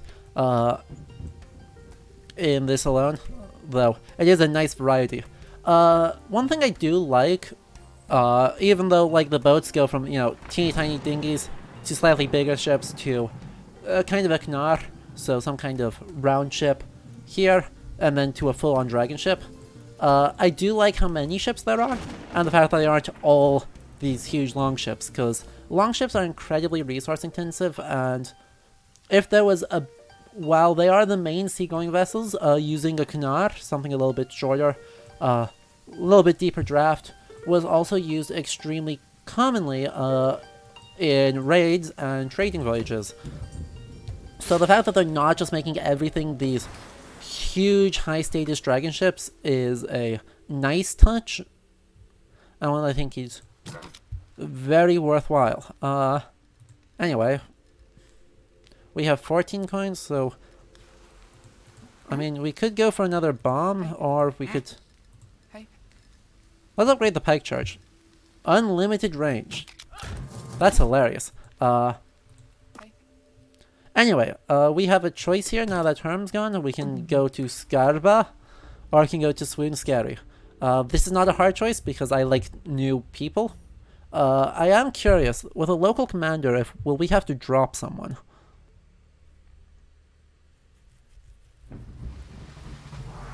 Yeah, we only gotta bring in 3 people. Okay, that's what I expected, but that's okay. Yontur, that sounds like a very weird Norse name. But that's okay. He's gonna be bad, but luckily there's only one building down here we need to protect, and everything else we can just kind of set up, and well, that's actually be kind of tricky to protect everyone from. This choke is gonna be huge, if lots of people are landing along. Meh. Where does that cave go? That cave runs all the way through the mountain. That's scary. Okay. I mean, it's not so bad because we can just put a pike right here if it's not archers, but that still isn't great. Archers, get up top, please. Oh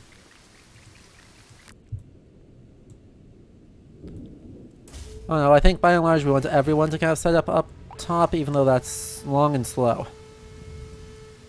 Those guys have big shields.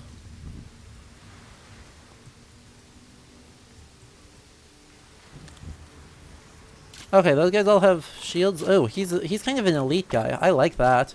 Let's take a look at him. I'm just gonna pause this so he's moving in slow-mo. Yeah, here, you can really see, like, the spectacle helms super clearly. And that's... I mean, that's pretty cool. We'll just drop the pikes here, and that should save all of our troubles, because... Ooh, and he's got a kite shield. Ha! Knocked him into the sea. Hilarious. We've got more incoming, though, of course.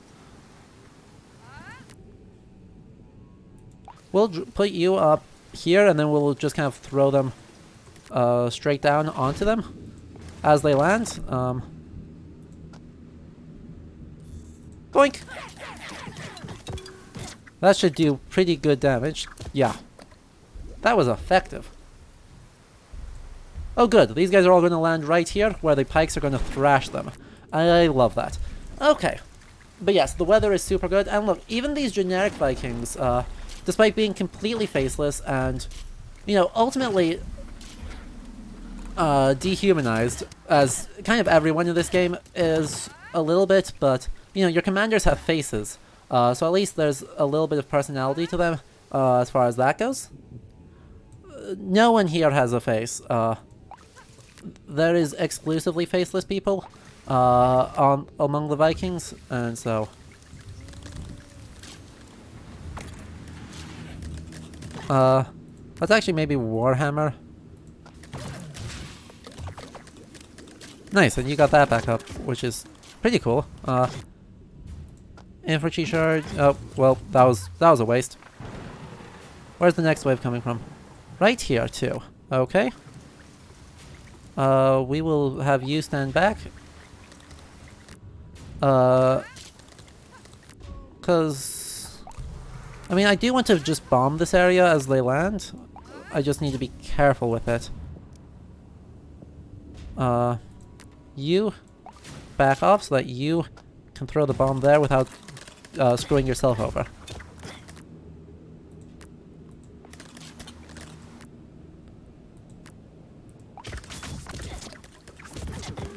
Ta-da! Okay, and more incoming. Where are they coming from? Are they landing on this tiny dump spit? They are. Incredible. Yontur is not who I want. Oh, I wanted you guys to go up there.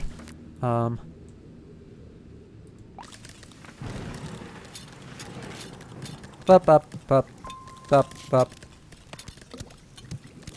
This is ridiculously effective. Oh my god. They just do not get to play the game. So, I mean, this does indicate something kind of cool about something that was very true about tactics in the period. The Battle of Hastings, in October of 1066, where William eventually beat Harold Godwinson.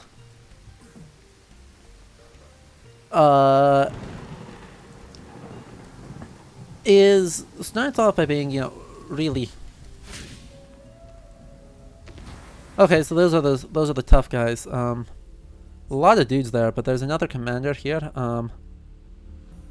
I cannot beat this with one guy, so okay, that's cool. As we get more commanders, we can start clearing multiple islands at a time. I like that. But let's see what our upgrades are. Because what does he do? Quicker ability cooldowns. Oh, that's really nice. Then we're actually gonna go make him pikes, because that makes him pretty good, if he can just keep charging. I don't know that that's going to be super smart long term. We do need archers eventually, but that's okay. We are just going to go next turn. Because we need I would say we probably want 6 commanders before we can really start trying to clear 2 islands at a time. So, we will lose this, and we will... Actually, we'll have 2 commanders of it. If we're clever, we might be able to clear both of these, but that'll be difficult. What do you think? Should we go for it? We can kind of either do this one really well, or we could only send 2 people in. So we only have 3 total against this, and then we'll have 3 against these guys. But we'll have to be pretty smart in order to make that work.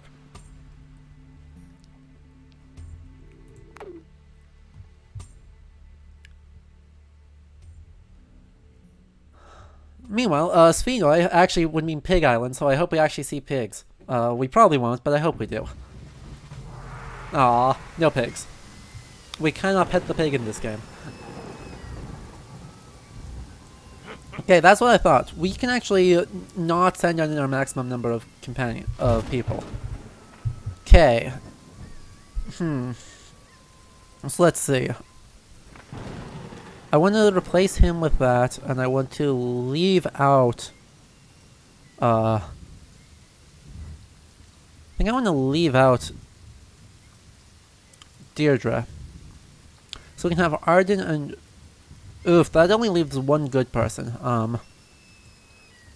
But we kind of need that, because otherwise we need 2 good people against the big bads that we're going to deal with. So let's try it. This is going to be risky, but I think we can do it. I believe in us. We have been slaughtering the entire time. So I believe in us. We are good. Oh, cool. And he's potentially starting as... Is he starting as infantry? I think he's starting as infantry. Oh, weird. This looks like it's Middle Welsh. It's saying the math just left, because it should be Myrddin for Merlin in the Old Welsh. So, maybe that's all. The lack of archers is definitely going to be... well, actually, let's... Since these guys have the cliff dive, let's have them use that immediately. Because we do just kind of need to body these guys as soon as they get the chance. Cool, they can dive to... wait a moment longer, and go. Oh gosh, lightning flash, hello. I can't see shit.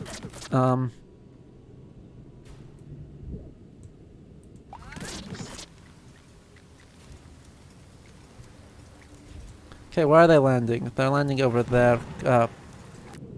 Blast. Oh crap, there's another one incoming. Here. These guys need to actually change... I changed my mind. Stop, go back. And we'll just let these two squads bully the Vikings as they come in. Well, that was easy. Those guys are doing well. Drudwin is okay on people right now. We can send you this way and probably... I think speed is taking these guys out fast is our best call, so I'm going to stick with this even though this is not optimal. Those guys can buy time because they don't have anything. Okay.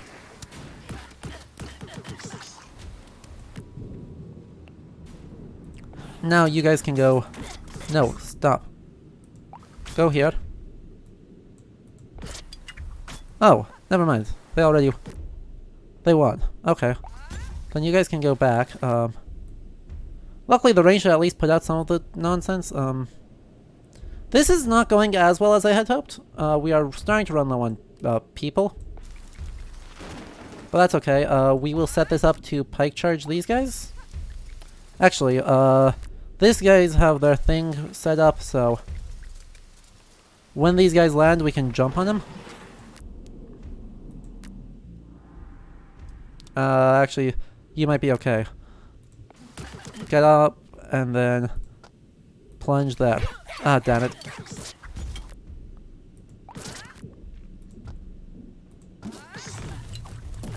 And run all the way over here. Oh boy, that's bad. Where are they landing?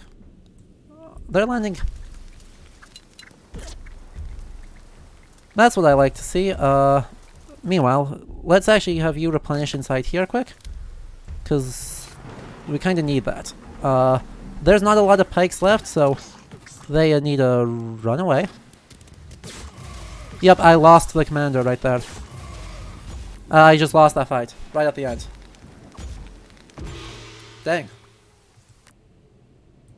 I lose this one. No, you need to flee.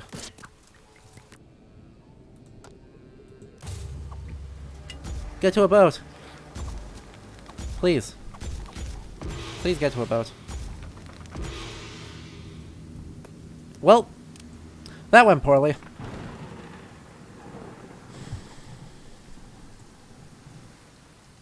I was on the last wave too.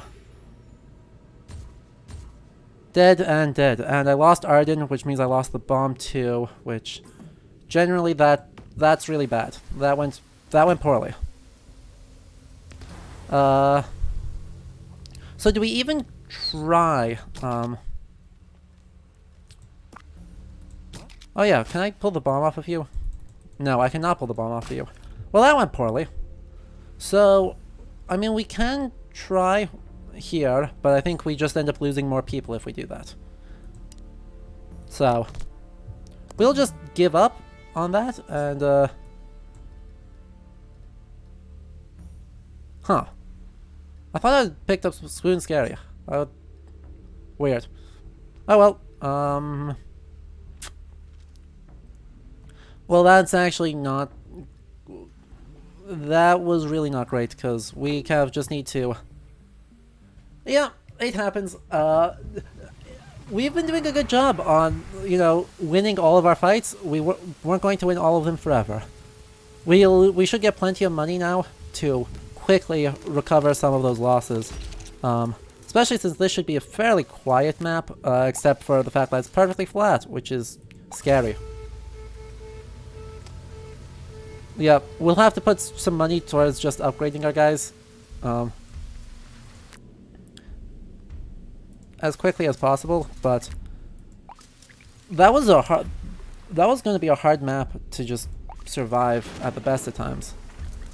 There's just a lot of Vikings. It's just a whole lot of Vikings very quickly.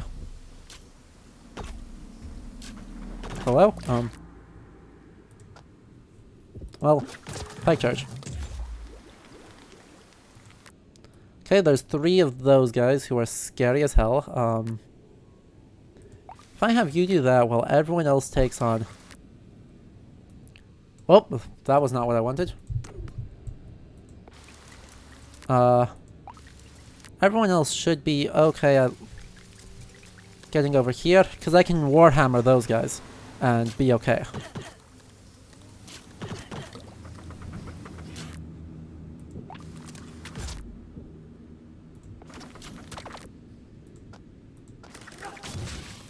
Ta-da!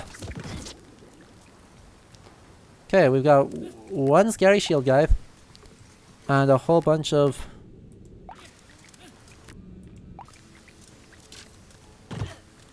a whole bunch of people that get slaughtered by our archers.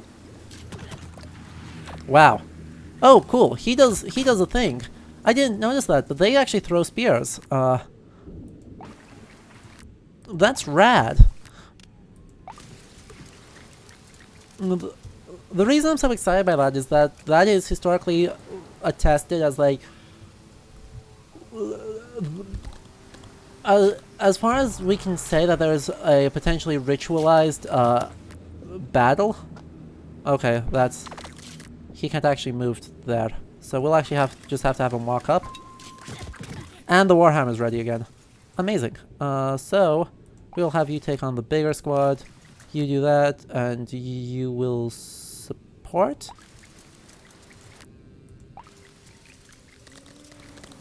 Oh, they're exactly the same size squad. I don't know why I said bigger squad there.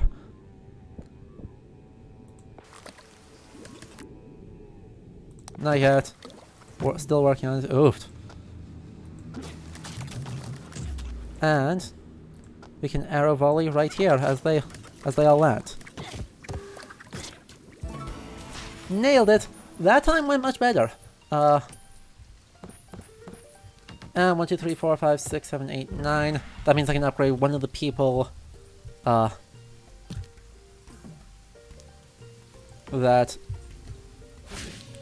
I lost. And we have no commanders left, so we'll just end up losing. Well, actually, maybe we don't. Maybe we just lose Sudere and then. Well, but we won't be able to get to Sheep Isle anyway, so that doesn't matter. But upgrades. Let's see. You're pretty well upgraded. You're pretty well upgraded. We don't have the money to upgrade you. We don't have the money to upgrade you. You're dead. Huh? Weird. Mirthan is not counted amongst the list of the dead. I'm a little bit surprised by that. Rest in peace, Arden. Well, you know, in the tale that Math mentioned earlier, Arden did die horribly. He was killed by Konkava when they found them somewhere on the island of Great Britain after fleeing / being exiled there after Naus and Deirdre eloped. Anyway, quicker ability cooldowns is also good. So maybe we'll upgrade that and then hope we get enough to upgrade. We can get 12 off of the next thing. That'd be cool. And these guys are both very basic level still, so that's not ideal. Oh well. We lost that. Okay, we can get Gledungar, and then we'll be able, but we get Gledungar, we lose this, we lose Sheep Isle. We can then kind of pick which one we want. But we've actually... Wait, hang on. Does this work? We get this. We lose Sheep Isle. We can get... Gannick. We lose Gledungar. We can get Mouse. We lose Mouse. Oh, actually, we can pick up all of these. Nice. We go Gledungar next, then we go Macromound, then we go Mouse, and then it catches up to us. And then we... actually, there's no reason to do that. I'd rather spend the extra turn we've got on one of these. Or one of these. We'll see. Oh well, yes. It is very much... that was a bit of just a confidence rebuilder, because, yeah, that did not go great for us. But Geldungur, sorry. Another perfectly flat island, which is another one that makes a lot of our abilities completely useless. But that's okay. Well, actually, we'll keep them central until we know where the Vikings are coming from. And that horn is... Actually, another thing I love about the music design of this that I had not yet mentioned is how they are immediately wow, they are able to just punch through those shields now. I like that. Okay, that made that easy. Anyway,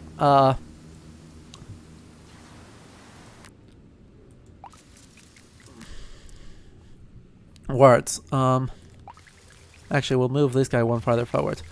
The thing I really like about that music design is that even though there's a little bit of, like, stereotypically, almost... It's not really bardcore, but it's tending a little bit towards bardcore. Wow.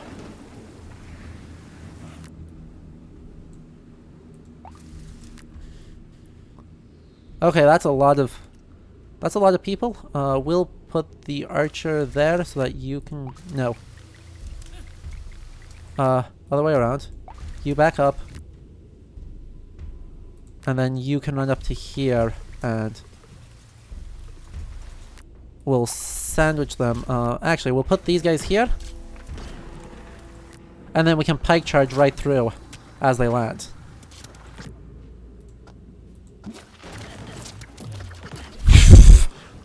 Well, that was devastating. And as this next squad lands, we'll be able to probably use the hammer to just thrash them, assuming we, actually need to. We probably need to. Waiting, please, and...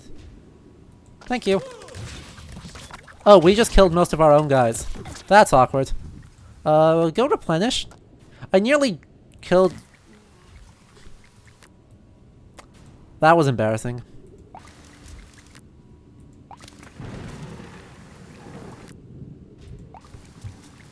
Yes. Anyway, one thing I started a thought about high ground and prequel memes and then did not finish it. So let's actually finish that. Namely, it is actually a really at the Battle of Hastings in 1066.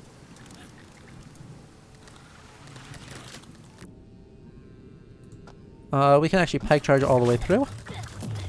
And then they will land and get marked. Hopefully. Okay, we got more people landing there. We can actually back up all the way to here. And they can go over there. And we should still have enough pikes to be okay. That was a much easier much easier fight.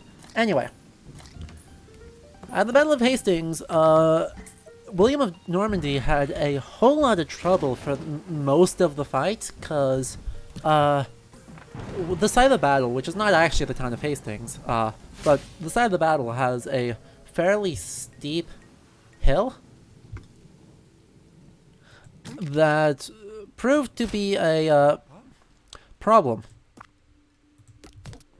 Yep, so we lose sheep pile. We can go mouse.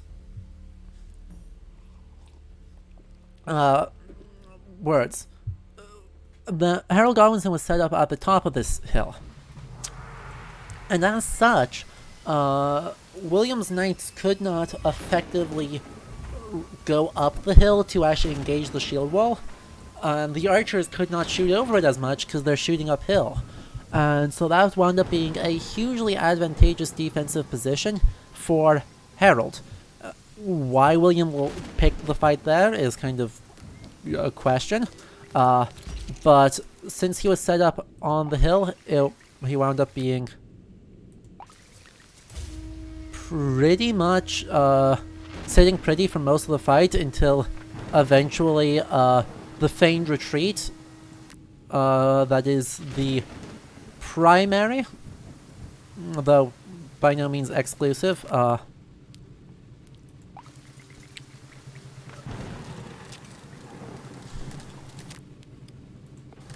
words. The primary, but by no means exclusive, tactic of Norman Knights. How much damage did you guys take? You took a lot. Holy god. Please get recharged while we have it. Things are calm. Okay, these guys... We're gonna swap them around. The archers can fight the other archers. These guys can fight all the other guys. Actually, we want to back up and back up. Don't want to...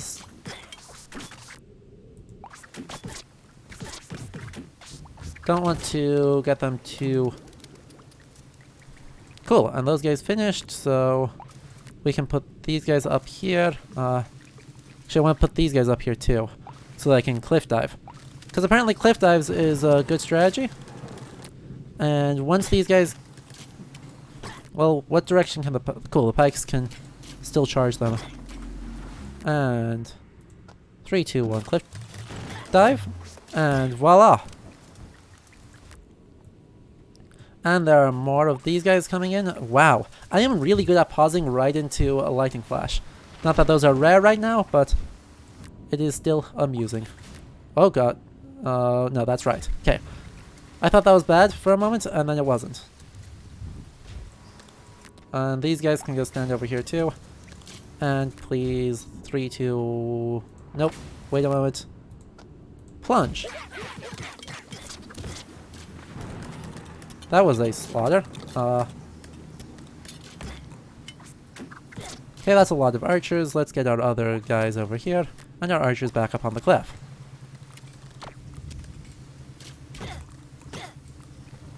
And they are now sandwiched, so they are disembarking into complete murder fests. Obviously this game in no way, shape, or form describes historical tactics in a battle. I am definitely viewing this as an adaptation of more of the very high-level thought of the mustering of the feared and the running around forever and everywhere. Just trying to make the place vaguely work. And there we go. Oh crap, they surprised me. Well done, squad.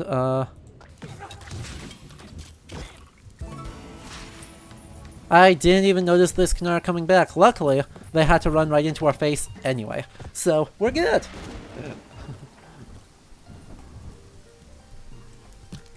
Yeah. So, I don't know if I've talked about the feared in any, detail or any useful way. Yet, I get the feeling I haven't. Let's see, we can't buy any more upgrades, sadly. But if we can make Gannic work, that's a lot of people. Yeah. I think that's the play. This is going to be a tough fight. I won't lie, this is not going to be easy. Let's deploy and let's get going. So, the feared, wow, this is perfectly flat. That's scary. Perfectly flat and huge. So, we're gonna kind of just spread the squad out and they can all cluster together. Anyway, in the early Viking Age, the feared is this. Okay. Good, those are all archers, which means we can bottleneck them. Without any trouble at all. We'll cluster these guys in the back, and they will be...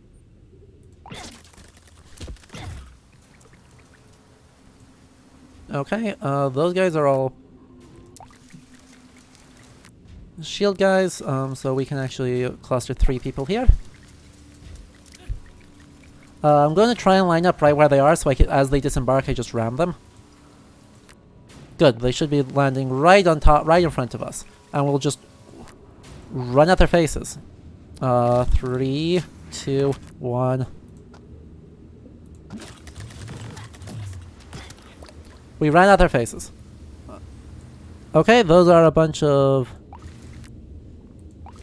Well, we'll swap out so that these guys are prepped somewhere over here in case if more people show up.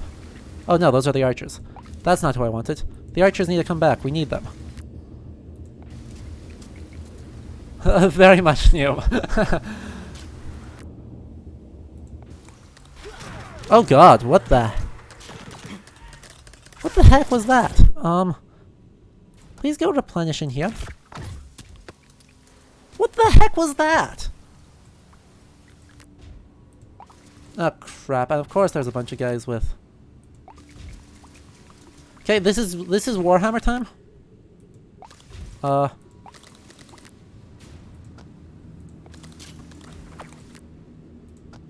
Here we go. Wow. Just wow. Oh good, and these guys replenished. Good. And I like the fact that replenishing is a thing in this game, because of course the feared is... You know, the pike charge is up again. Oh no, we've got more people coming in. Please, oh, they're throwing axes, ha! A little bit longer. Come on. Pike charge. And now everyone needs to gather over there. Because... Of course they do. These brutes are really scary. Well, they're no longer actually as scary, it looks like. Though. Still enough. How close are we on that? We're not. Okay. So throwing axe guys are... You know? We'll send the pikes over here and these guys over there. And these guys can go over there. Cool, Warhammer's up. Perfect. Get off your boat.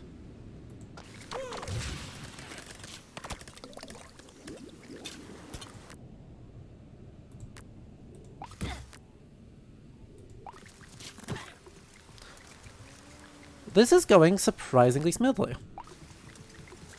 I won't say totally smoothly, but surprisingly smoothly. Actually, we can put those guys over there. Don't quite have pike charge yet, but we should soon. Come on, get it, get it. Come on. Perfect.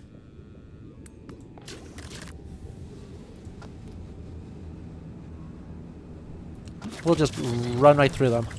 And that gets our guys out of the way, which is actually huge. Crap.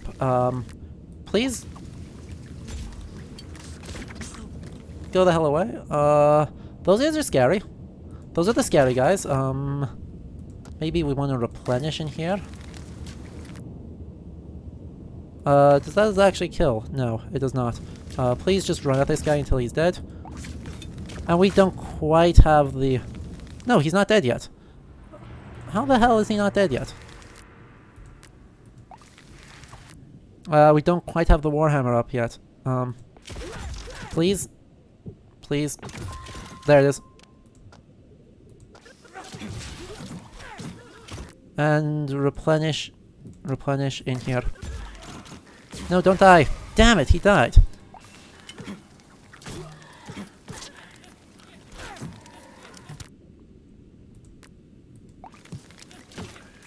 He got stunned right at the end and he died. Ah, I lost the Warhammer because of it. No. Dang it. That's bad.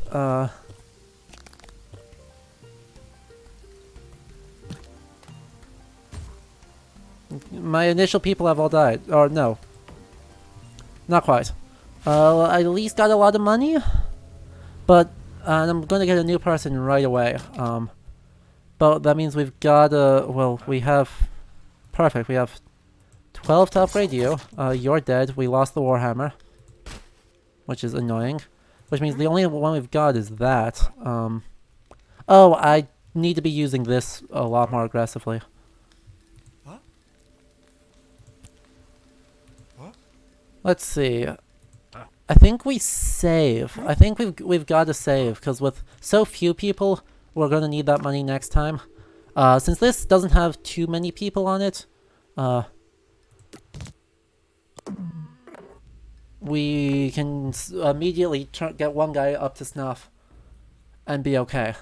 Dang. That was disappointing.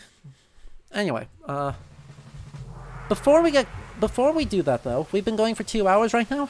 So, I actually need to take a 60-second ad break here to change out yonder ice packs so that we do not start getting lag. So, I will be back in a moment, and in the meantime, before I go, if you are enjoying this, please consider subscribing. For this month, subscriptions are discounted, so especially multi-month subscriptions are at a greater discount, but it's currently only $3 for a subscription. That supports me a whole lot in being able to do this. If you saw the PS5 announcement, there's a whole lot of really cool games coming up that I want to be able to play for you guys, but your guys' support was going to be kind of crucial in actually enabling me to do that. So, if that's something you can think about, I'm going to run a 60-second ad break, and obviously, do only donate and subscribe if you can afford it. That's way more important. And given the state of the world, take care of yourselves. But yeah, the 60-second ad break, and then we will be right back.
Okay, and we should be back now. I'm noticing some claims of some problematic frame rates, but we should be okay. Let's resume. Okay, home of Morton, who is an archer, which I love, and has some kind of innate ability, which I also love. So, I appreciate that he's starting off as an archer, and he's starting off as a actually decent archer. He's starting out at rank 2, which is better than I could have asked for. That'll help me a lot in being able to kind of keep alive. Keep not dead. Because this game without the Warhammer or the bomb just got measurably harder. So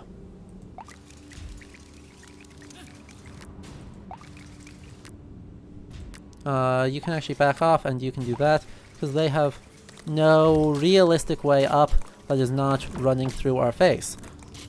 So they've got a bunch of scary axe wielding dudes coming in.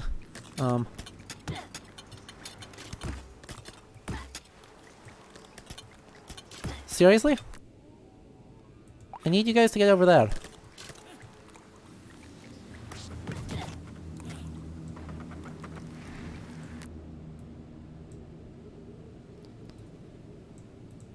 Oh no, those are just normal guys. Okay. Please? Please go stand here. Okay, thanks.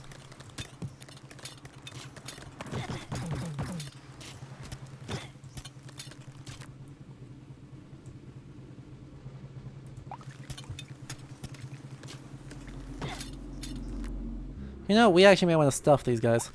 Let's just run up mid, and then should be able to stop too much of the annoying stuff. There we go. Okay,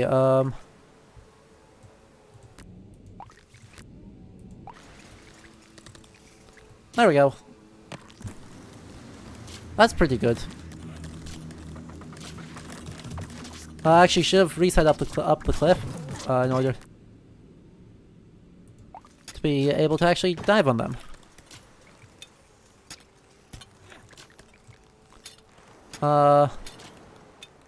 Yo. Bunch of guys coming in here, so we will...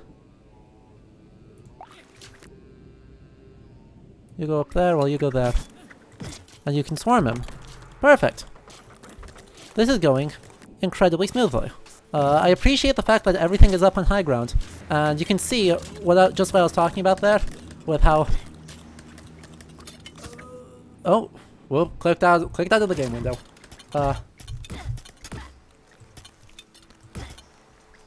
But you can see just how obviously true it ends up being that these high ground okay, please back up. You need to replenish in here. We can have you run up to replace them, and then really, seriously? Nope. Just gonna need to go up here, and then I guess you can rain of arrows. And do you have any rain of arrows? No, you don't. Okay, please stop. Before you all get yourself killed, please stop. I don't know what to do here, because I don't have any way to assault that place. So we might just lose this building. Yeah. We did in fact just lose the building. Gosh. Please come back out. We can't afford any more casualties.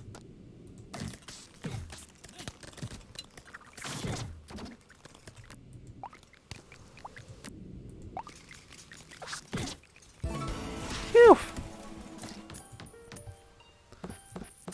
Luckily Deirdre survived, so barely.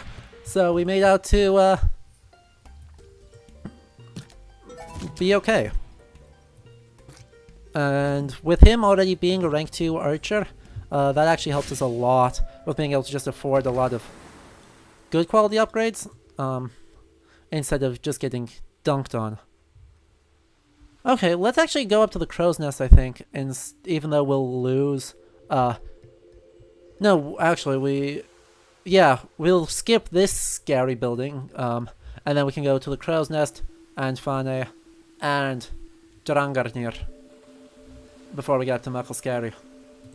And with 20 coins, yeah, that was a bit close. That would have been bad. Losing both of these guys would have been extremely bad. Anyway, 20 coins, let's see. So Morden is the guy we just got, so... I guess what we can do is we can buy this, and then we can upgrade, we can upgrade that one. And then we go next turn.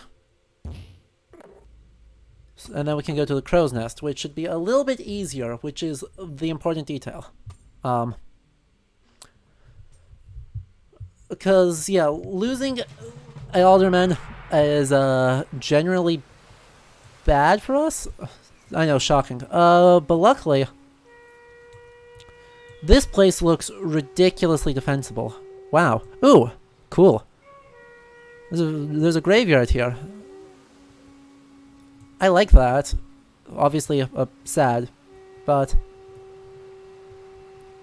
look at this. There's only realistically 2 ways up to the top. No. Scratch that. I mean, so we need a block here. Okay, they can run through. They can run through the buildings, which makes it a little bit tricky. But then right here, blocks us. Lots of options though. Knowing that, let's put one guy here. Let's put one guy here. And we can put one archer up the cliffs here, and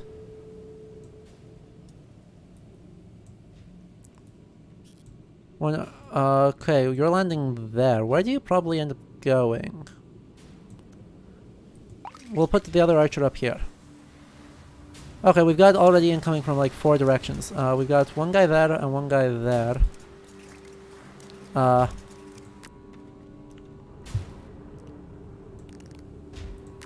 Okay, then let's actually send you this way.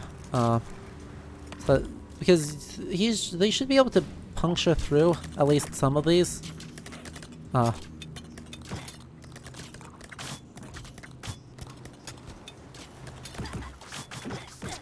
Wow. Seriously, guys? You can't take out one dude. Okay, go over here, and you... well, should get over here.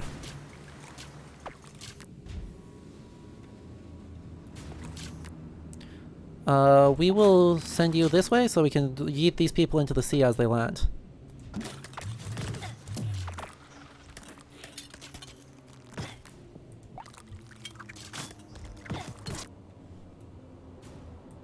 Hi there. Please come over here.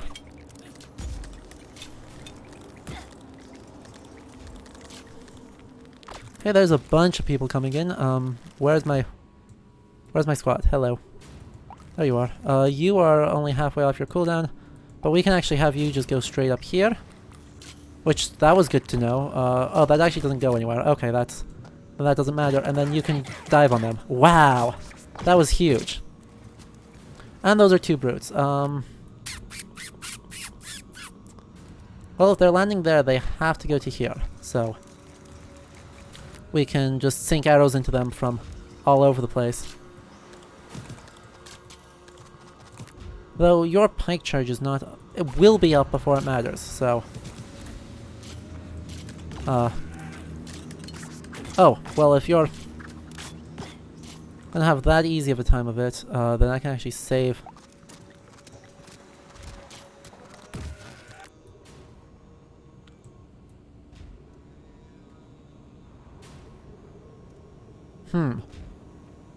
Let's see, what are our actual... what's the actual play here? Because this isn't gonna be ready, but that is ready, so...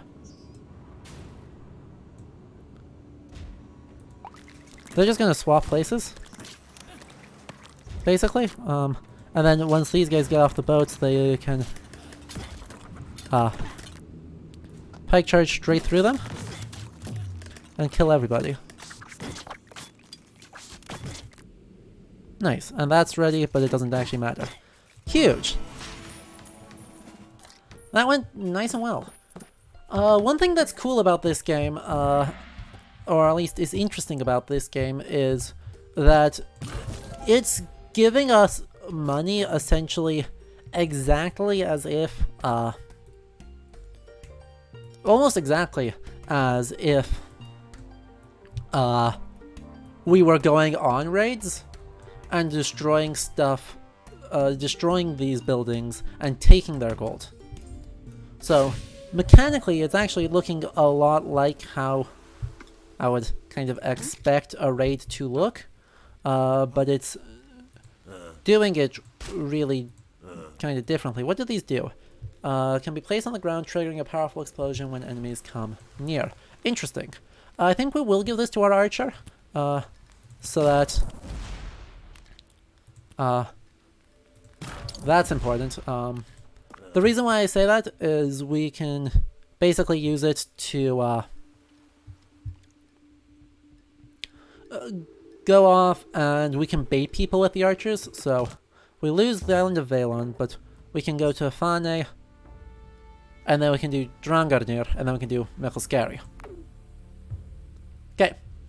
And anyway, so having it give us money based on our ability, basically on our anti-raid skills. Okay, this is perfectly flat again. Great for our pikes, terrible for everyone else. But with all these walls, that's not optimal for pikes either. But all these walls should be really good for our archers.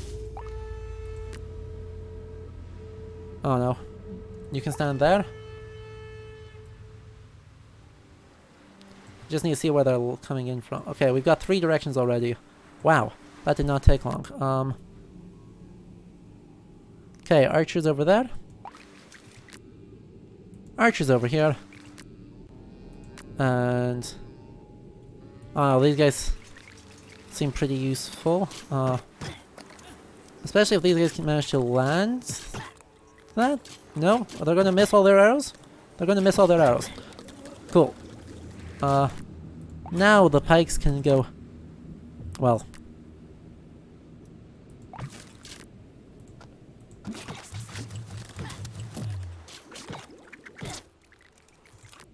nailed it. We are going to have you replenish immediately, now that that is dead. So you are going to back up, you are going to go over here, and you are going to go over here. Because we don't seem to have anyone else coming in from this direction right now. So. Cool. And he's already back up, which is kind of valuable. And you are already close to being able to do that, but let's replenish this guy while we have a chance to. Because it doesn't take long, we're only missing one guy. And that's going to be pretty powerful.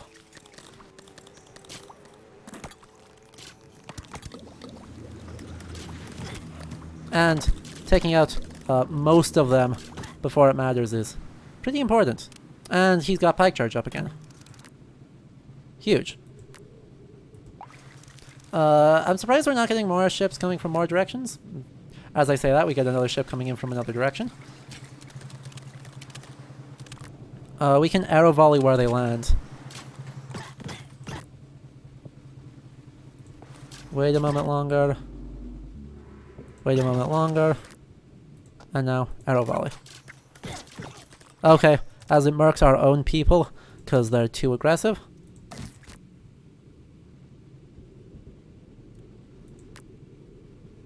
Okay, you are going to replenish. Those guys are all archers, aren't they? God damn it, that's bad. We're just gonna out-arch, we're gonna have the archest of archers, and they will be better at arching than the other archers will be. And that will be good enough.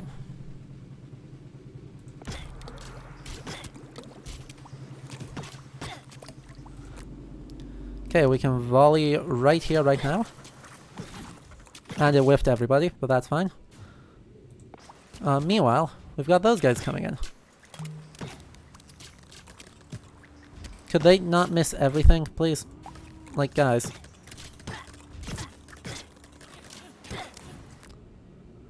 Yeesh. I want to run up and drop a mine, and then replenish. Drop a mine right there, and then go forth and replenish yourself over here. So they should blow up, and then we can pike charge them into the sea. We may need a pike charge a little bit earlier. That's not ideal. Nope. Pike charge now. I will just...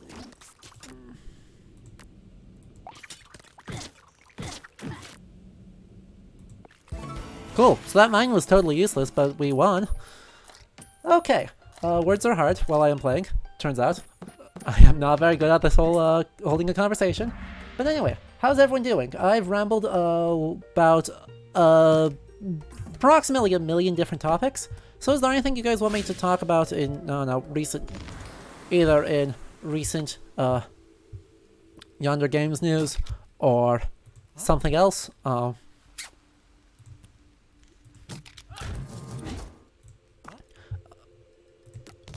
Or, I don't know, that study that came out recently? I've not had a chance to actually read that study, you know? But I've looked at all these pop sci reports of it, and to be honest, I'm surprised that it's gotten the kind of traction it did. I'm actually really surprised that it's gotten the kind of traction it has, because it's really not that surprising of a study. Because ultimately what it is it's saying the thing we already knew was true. A study came out earlier this week, published by Cambridge, that said... Nope.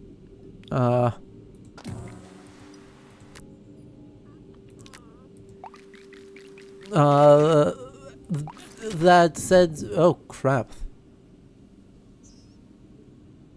Are those guys archers? Those guys are archers, holy.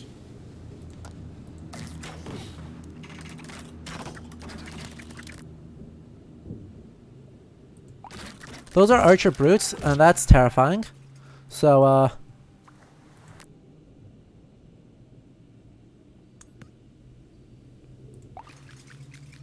we're just gonna run up here, and we're gonna drop a mine right here. And then we're gonna run the hell away, cause, hello?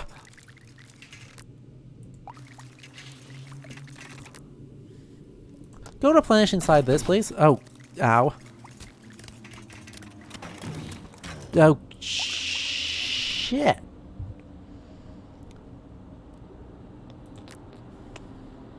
I don't know where they're landing. Ow. Okay, now we go volley. And these guys need to just run in and wreck their faces immediately while you recharge. You can't do anything, so we're just gonna have them kite. Hello? Would you freaking go?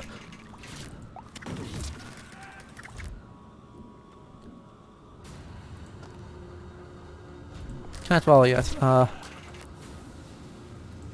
Volley right here, please. And then you need to replenish inside this. Just need to abandon one of these buildings, essentially, because I don't know what else I can realistically do. We'll plant a mine right here in the hopes that someone walks over it. Someone walked over it. Okay, pikes. You ought to have... Well, you guys need to move. But then the charge has unlimited range and super high power, so we will actually abandon this for a moment until these guys land, and then we can charge right through. Oh crap, you're gonna die.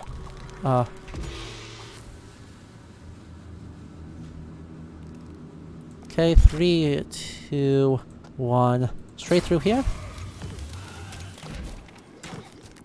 And then... Ah, Morden died. Damn it! I just spent all that money on him too. You need to go over here to...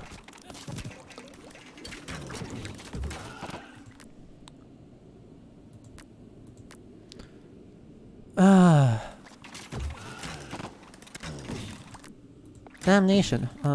Deirdre, please hide around the corner. You guys, please, just don't let them land. Don't let them land, please. Don't let them land. Keep chasing them.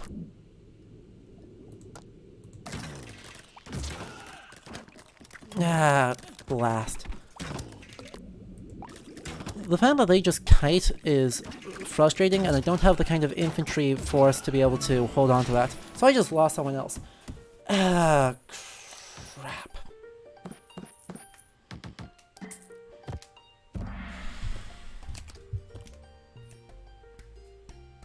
I dislike these new guys, and I dislike that I'm down to 3 people.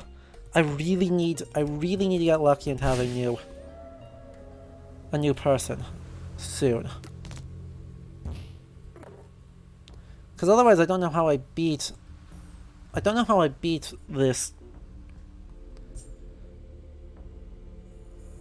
period.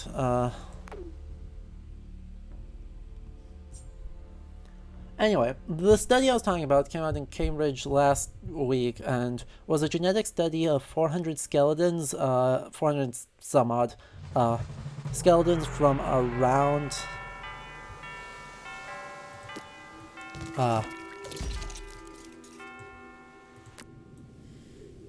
from across Northern Europe in quote-unquote Viking graves, i.e.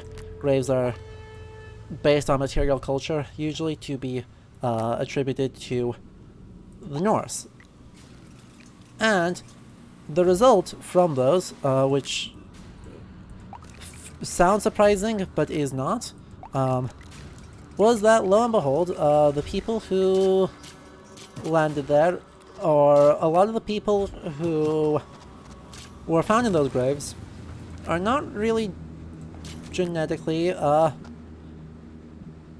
pure Scandinavian. Knocked 2 of them into the sea, stunned 1 of them, and would you actually go, please? Thank you.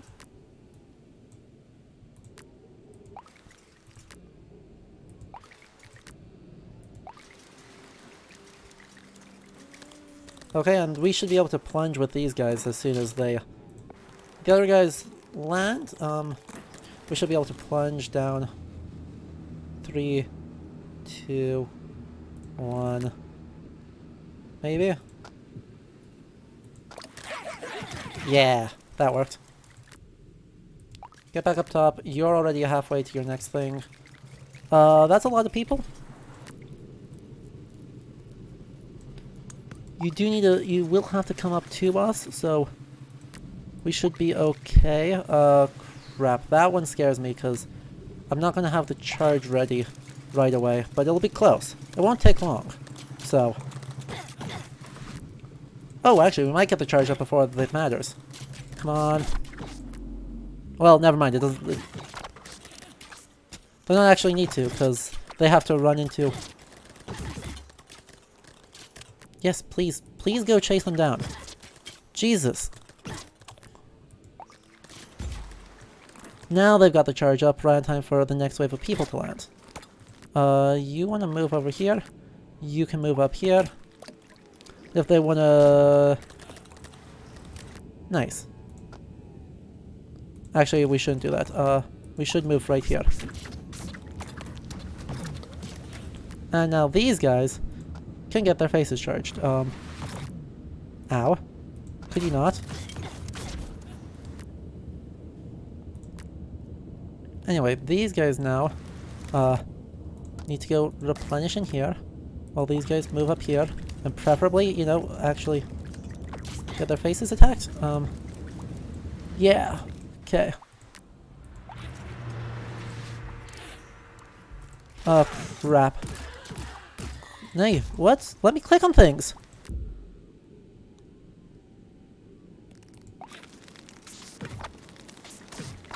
Hello?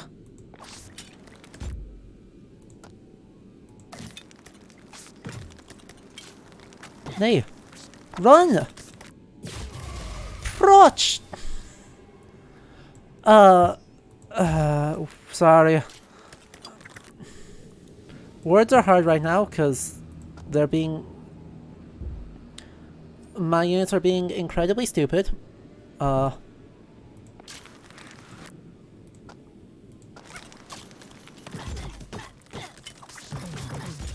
that is frustrating me to no end.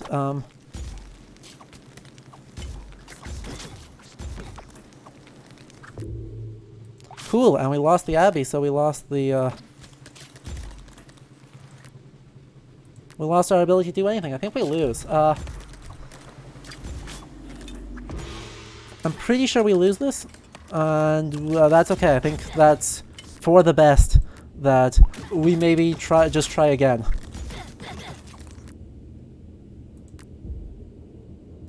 Would you please just attack these guys? Holy God. Do I have to micromanage these guys in order to actually chase down a kill from their colossal amounts of knockback? Yeah, we lose this. There's no way. Not against this big of a squad of bad news. That's okay. We can either restart from the checkpoint, which unfortunately was a while ago, but we have no people left, so the Vikings overrun us. We have the fate of Northumbria in the Great Heaping Army, and so that's it.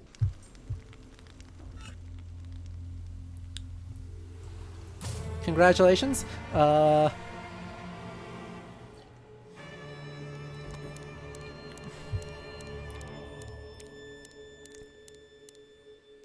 We lost everybody.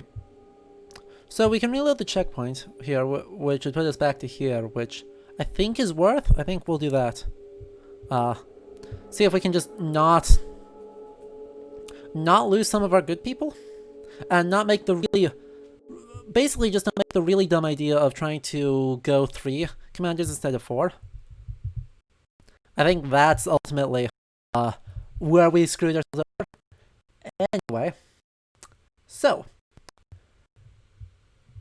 the thing in question that the study concluded based on this genetic analysis was... Wow, please take less time. Hello? Generating.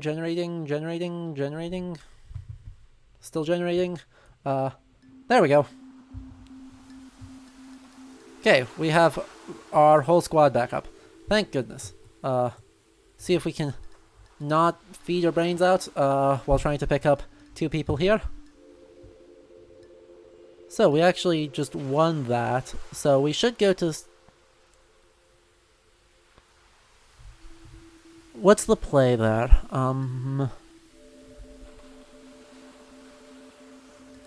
So we could go here, we could go here. That has more money.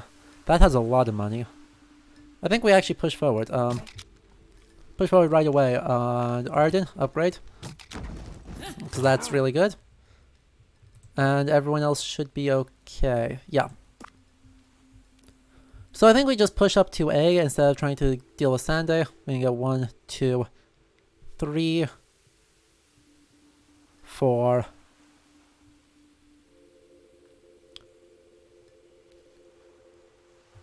5, 6, 7, something. Yeah. Anyway, words. I'm so sorry. My brain is completely scattered by the shiny lights. The study concluded, based on analysis of 400 genetic code from 400 graves, that Viking Age Scandinavia was a lot more diverse than people give it credit for. Most of the study is just compiling the dataset. All the conclusions are fairly tentative, but for instance, one of the ones that the pop science people made a whole lot of hullabaloo about is that In the Orkney Islands, 2 graves that were buried as Vikings were genetically Pictish. This shouldn't really surprise anyone. Basically, it looked like a couple of men from one village decided, you know, we can't beat them, so let's join them. And joined them, and were buried as such. And somehow this was touted as being, look at that, the Vikings weren't all genetically Scandinavian. Another example from Estonia just found that 4 brothers were included in that, which again is not horribly surprising. Oh, we don't even have the Warhammer yet. Wow, we lost a lot of progress there. Whoops. Let's be less bad next time. Okay, actually, if...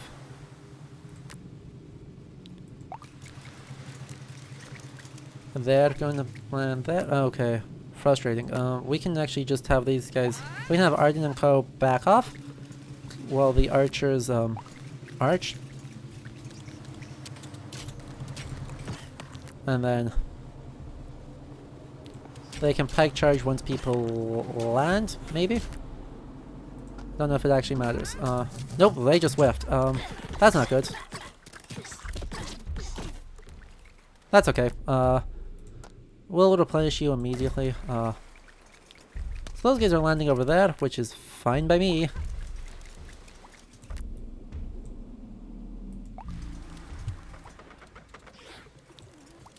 It's a little bit sad that we already... Okay, that went poorly. Praise. I'm shocked that that went so poorly, but that's fine. I don't know how they just overran us like that, but... Can I just reload the checkpoint? Can I actually do that? Is that an option it will let me do? No, it won't. That's reasonable. I'm terrible. I don't know why I'm letting these guys just stand over here. I do need them out actually to like play the game. Oh crap, if you die we're in so much trouble. Replenish again. Okay.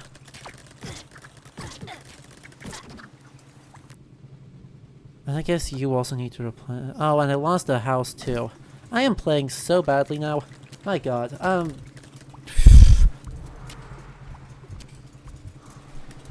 doesn't feel good.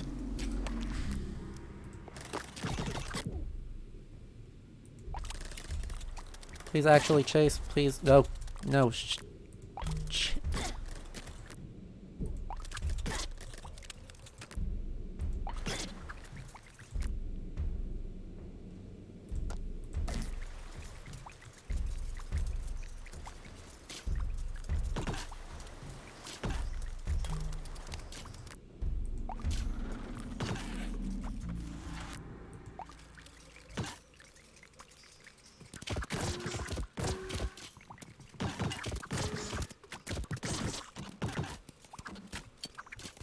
So, are they just gonna miss every single thing resembling a shot? Cool, cool, cool, cool. Well, I guess we survived in the end. Oh boy. Okay, so, the study also concluded that, some of these people, that were culturally Scandinavian based off their material burial culture, had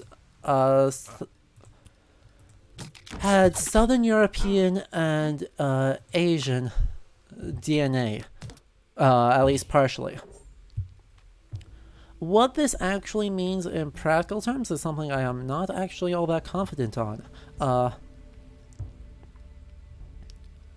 Let's see, so what are our choices here? We've got to go here. This is easy money. But yeah, so they don't really push the conclusions of that.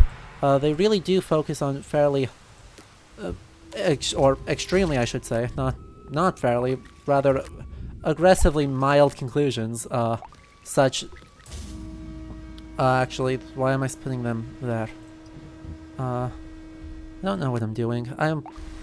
I think I have been playing this game for long enough that I'm starting to just straight up lose my brain. And I'm not playing nearly optimally. Anyway.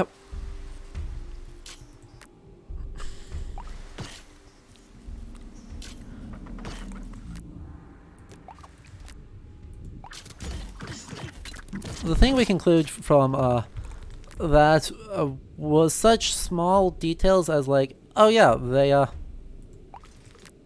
they had, a bunch of them had brown hair probably. And other such, you know, really deeply important factors. Which is why I was joking, if you saw the Twitter announcement, about that being a thing. That's why. You can plunge to right here. And mark them that way. And then you can reset up top, because you have...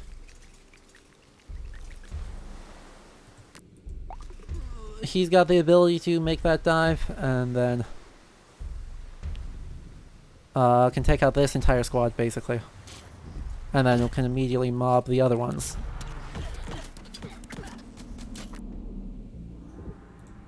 Okay, and here we go.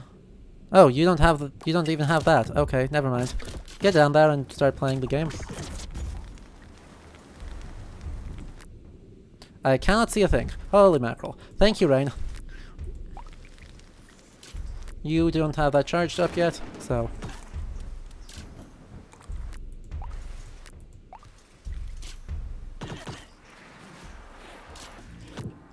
hello? Please attack. Thank you. Okay. Yes, I am absolutely on autopilot. Anyway, so... It's a really interesting dataset, though a lot of the interesting research from it has yet to be done. But ultimately, the conclusions it draws, namely about people having traveled places, are not at all surprising. Like, not even a little bit. They are about as straightforward as you can imagine. And it confirms what people in academia have been saying for generations at this point. Namely, that people are quite...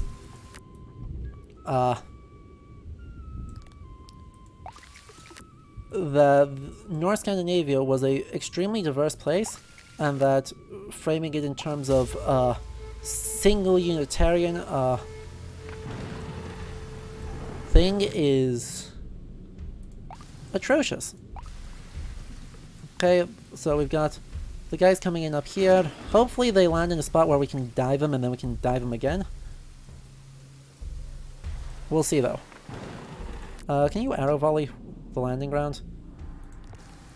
I don't know which one the landing ground is. We're going to assume it's this one. Perfect. Where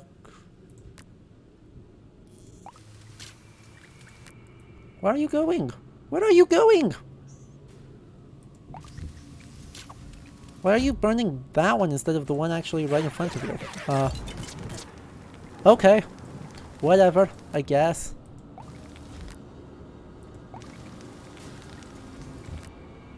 You don't have that up yet. You do, though. No, you guys don't have that up yet either, so... We will wait 3, 2... Nope. 3, 2, 1. And a half. Dive. Hello? Would you please... Please not get mobbed by, like, one guy? Don't lose, like, half your army to one guy, please. Oh, crap, and there's more guys coming in. I don't have the volley up, and I don't have that up, so... This is just a move out of the way, get on board, and then mob him. Then... I'm gonna have to run all the way over there, quickly. I lose one town, but then... Should, for the don't have arrow volley up yet. Please get arrow volley up. Okay, I think Are they going to win that? I can't actually see. I think they do just win that, so we will arrow volley the other place.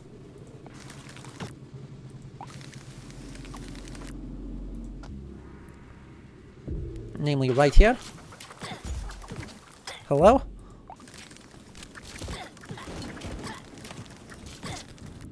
Ugh, the fact that the archers are able to kite so well is incredibly frustrating. Anyway, replenish you up here, I guess?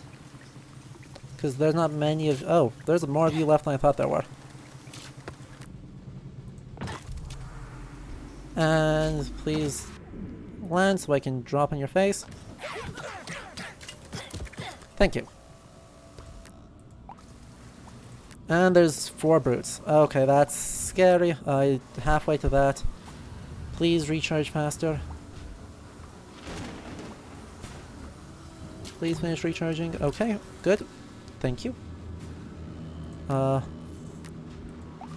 If you've got that, you guys can blockade these guys. And then you can drop on these guys' face.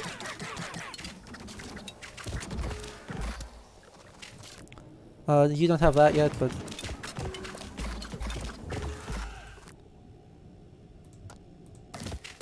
No! Get inside! Get inside! You absolute...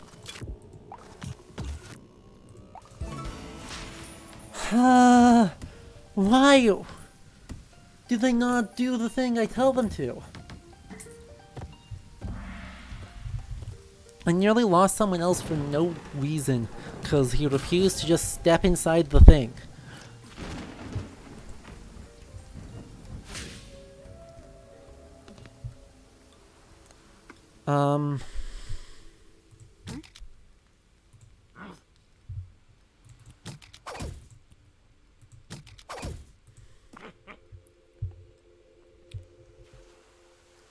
Okay.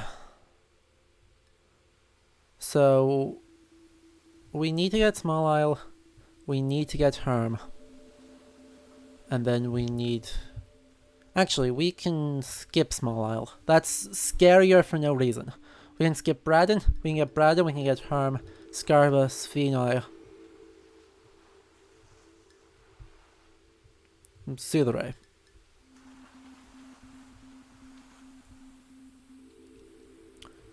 And once we get Sutheray, that'll let us get Sheep Isle, and then keep going. Okay.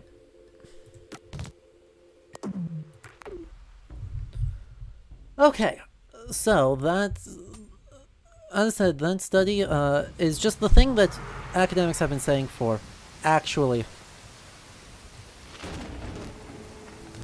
several generations, and it is not at all surprising that there is a significant amount of migration. Are they able to just eat themselves off of that cliff? Amazing.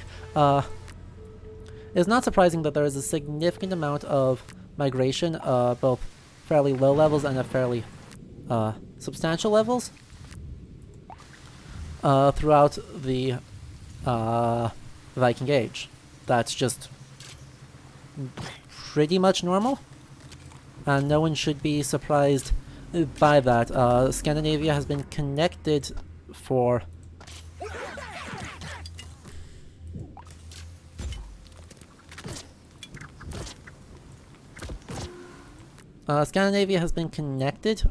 generations,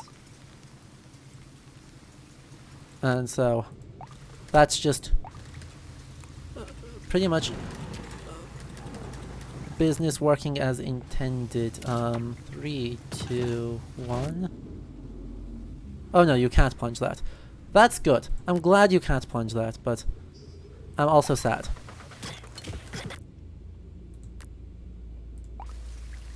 Why are you popping out? Oh, you decide to go up.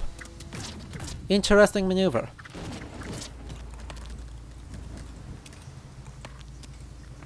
And he's gonna stuff himself, which is the kind of thing I like. And meanwhile,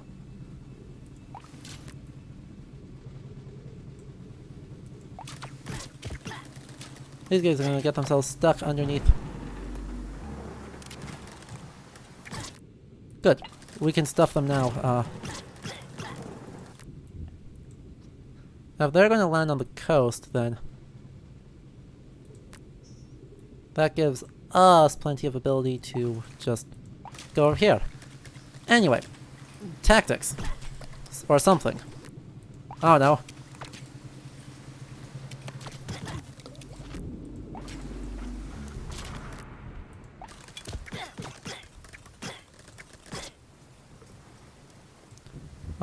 There's a few more people coming in. They both need to land on the coast, which lets us probably be pretty ready to just dive them if they're coming in from over here. Okay. Lots of Vikings, lots of bows. Anywho,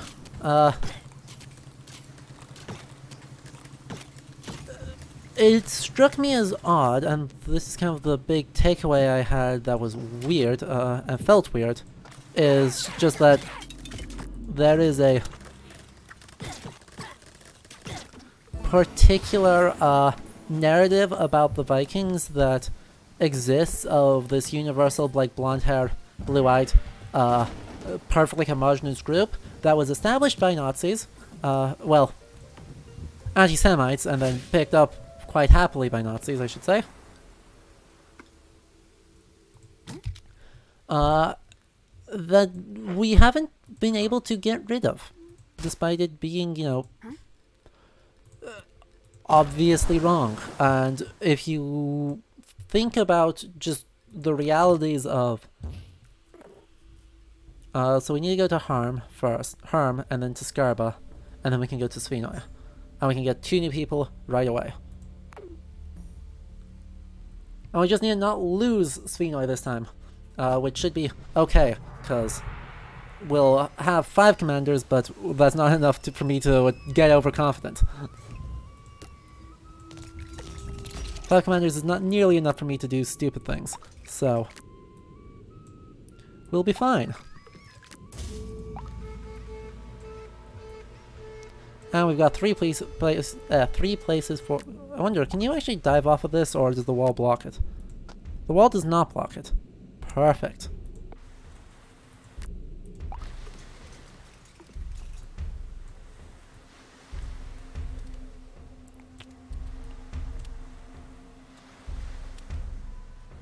And 3, 2, 1. Boop!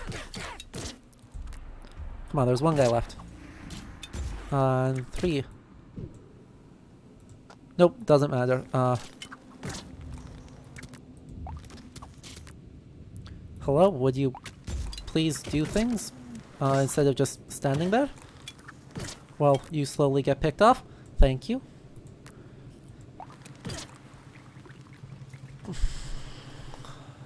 Frustrating. Incredibly frustrating sometimes, this AI. Anyway, have Warhammer will travel? I don't like that they don't pursue enemies. Well, I can see how that could cause kind of issues eventually sometimes, if they pursued endlessly. I don't like that they don't pursue at all, so you have to micromanage them if they're chasing down archers.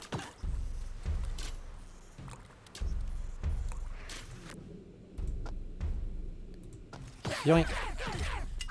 Cool, and you just got that back up, which means we can run you over here. A little bit farther. Oh, great. And because these guys are dumb... well, okay, fine, we'll just do it that way.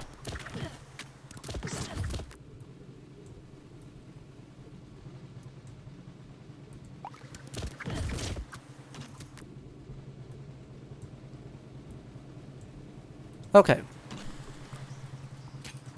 Hello? Anyone? No. Okay.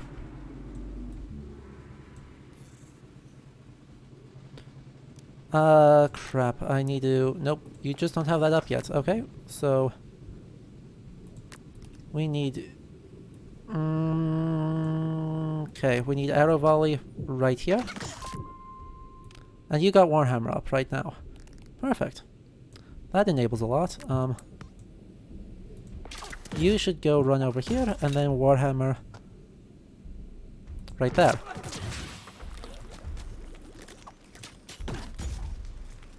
And then we've got a big squad of bad news. We've almost got both things up, which is what's going to enable us to do this at all. Oh, there's an archer right there. Archer, please. Just hit the archer.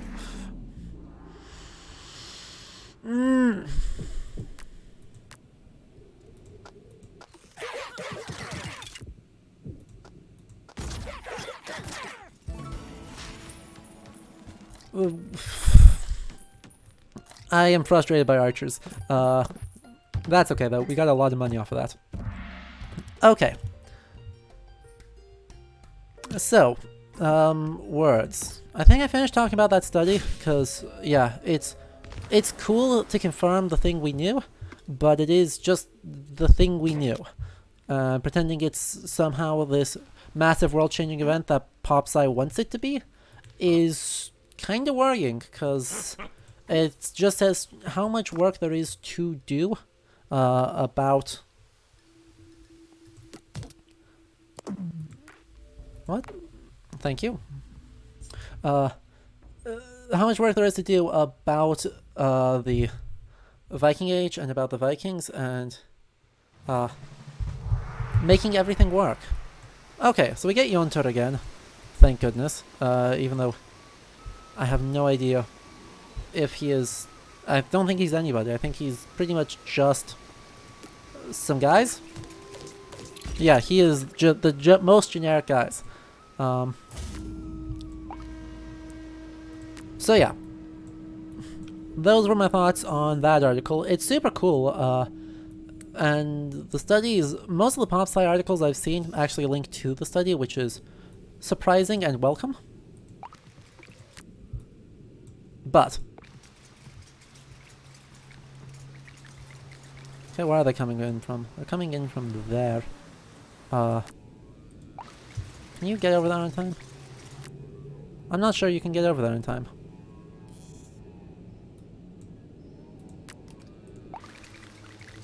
You can. Perfect. And yeah, we will wait a moment before we land. Perfect. Thank you. Ah, come on.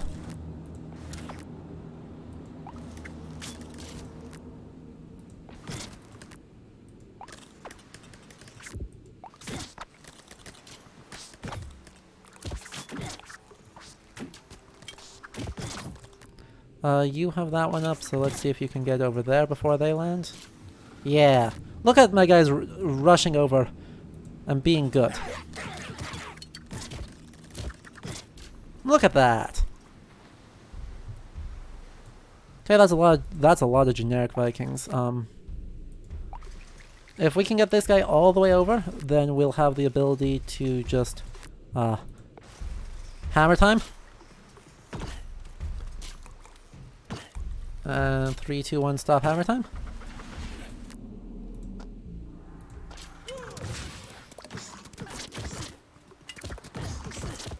Cool, and you got the plunge back up. You are low, so we heal you. I'm trying to avoid giving Jontur anything to do, because I think I need to on this one, but he's not very good right now, so I don't want to risk anything. If I arrow volley... Right, wait for it. Now. Hello? Would you please? Would you please go in and actually do something? And thank you, Dr. O'Shadow with the view, for the hosting. I appreciate that a lot. And you have nothing, you do have the plunge ready, so 3, 2, 1, go.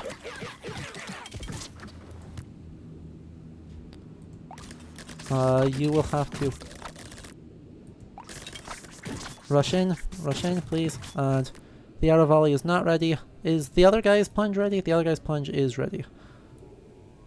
Where the hell are you landing? You're landing over there. Okay.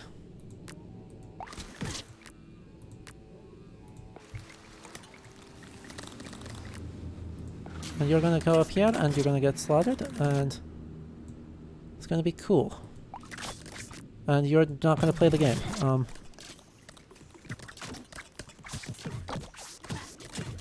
Okay,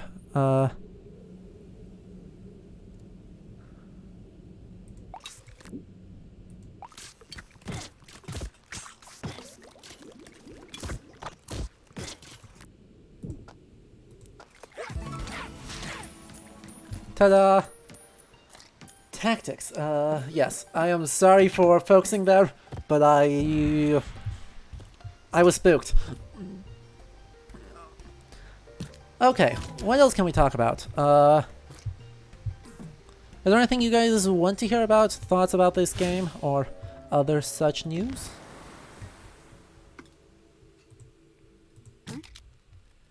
Yonter. Please do that. Please do that. Ah, I was one away from being able to immediately upgrade him again. Dang.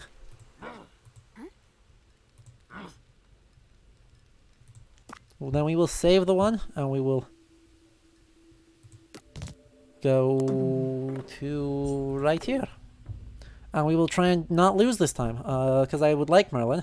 He seemed pretty cool, but I got him killed almost instantly, so we will try and avoid losing that. Okay. Merlin is an infantry,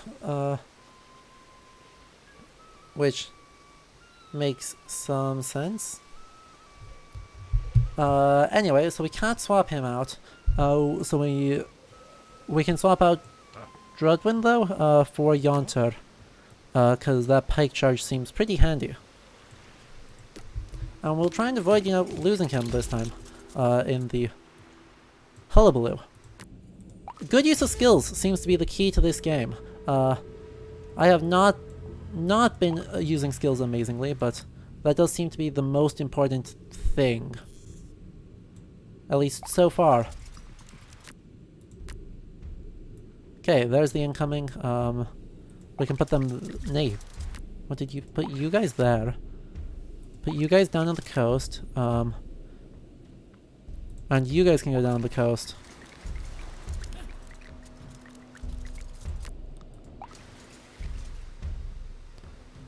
I have pike charge already, don't I? So let us 3, 2, 1.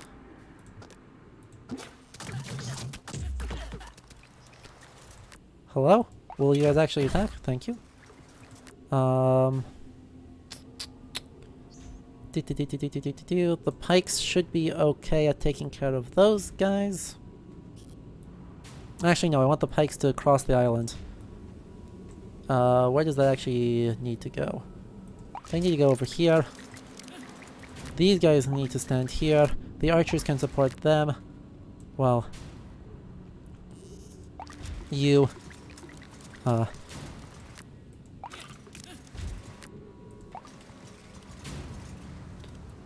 get ready over here.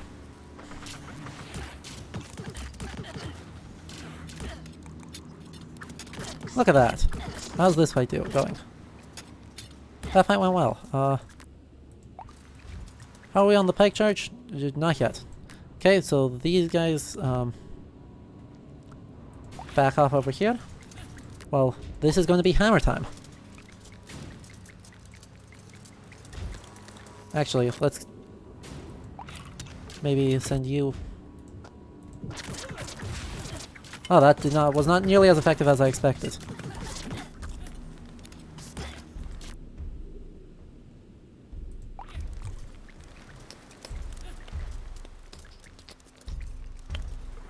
Okay, so... I do have the cliff dive, so I can set them up. Lots of things are going to happen in very short succession here.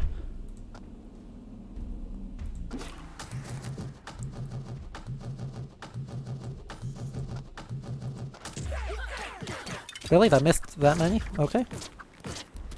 Cool, cool. Oh boy, that's a lot of oomph. Hello? Would you kindly, not? Okay, we've got an arrow volley right where they're landing.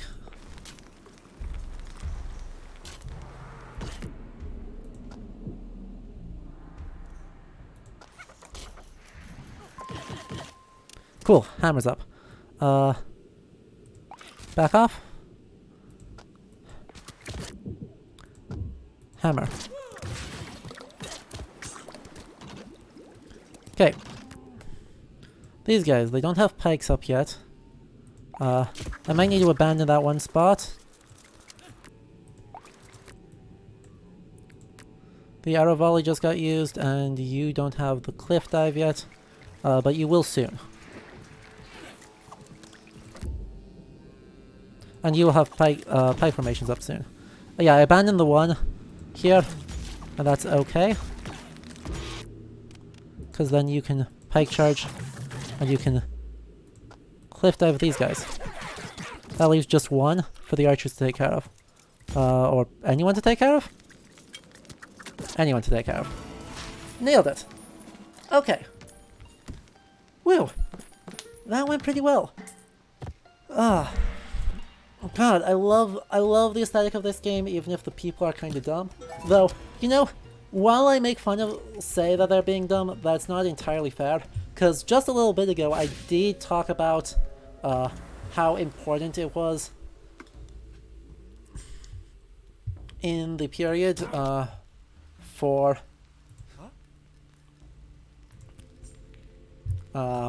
words. How important it was in the period to hold formations, and that the thing that ruins infantry and that eventually lost the Battle of Hastings was that William's feigned retreats caused one of the English commanders to get greedy and actually try and attack them, breaking up the shield wall formation and enabling it to turn into a rout, at which point Harold Godwinson unluckily took an arrow to the eyeball and died.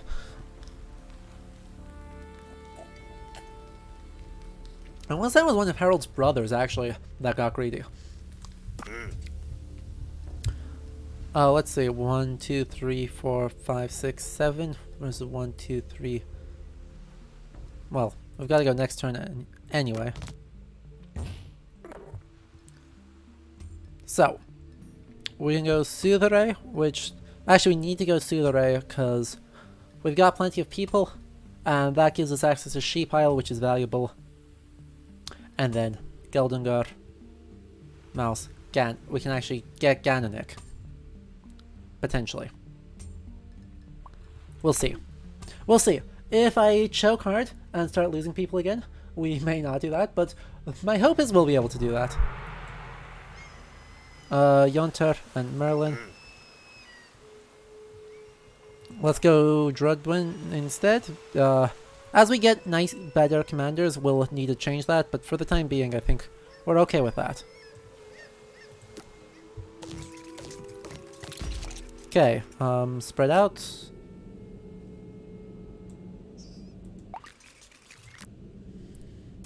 Good visibility there. Oh,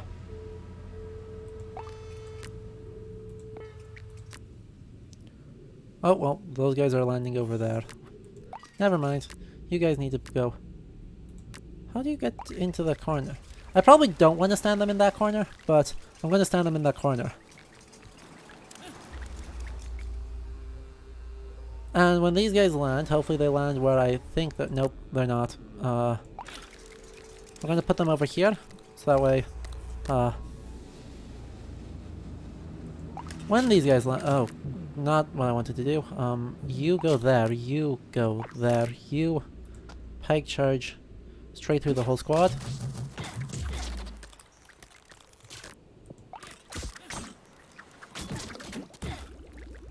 Voila, okay. Now we've got some trouble. You're gonna need to go over there. You've got the hammer. It's hammer time. We good. This is kind of a problem actually, because if they decide to go for the archers, we could be in some issues.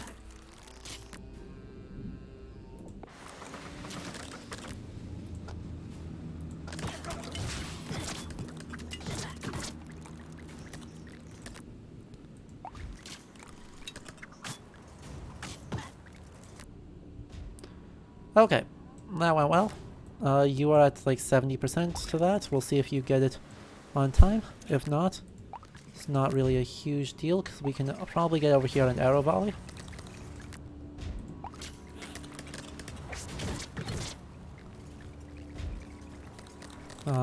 It's so close. Dang it. Hey, perfect.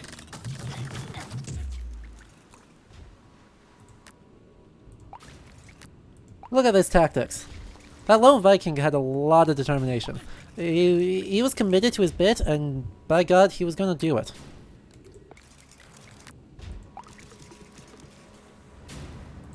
Standing there is actually totally unhelpful. 1, 2. Arrow volley. Well, 3, 2, 1 arrow volley. Yeah, using those skills carefully definitely does seem to be the way to not be bad at this game.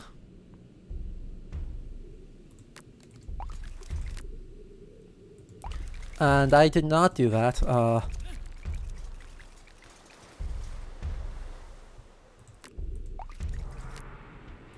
2 and 2. Get up here. And... oh, wait a bit. There we go. Hammer time.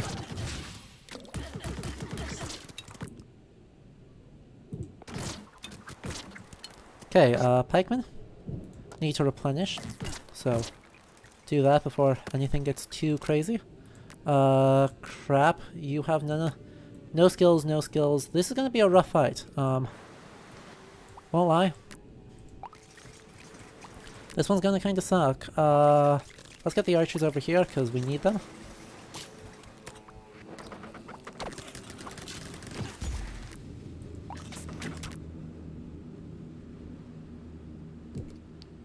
These guys are landing somewhere weird.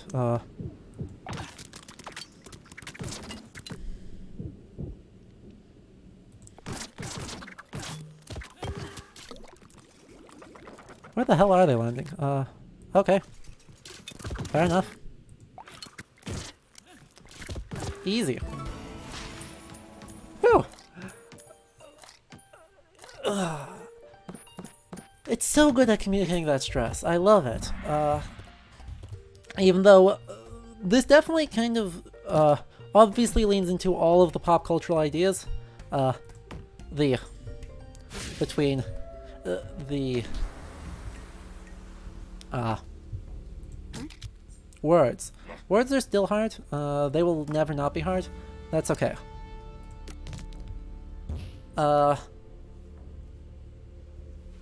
Anyway,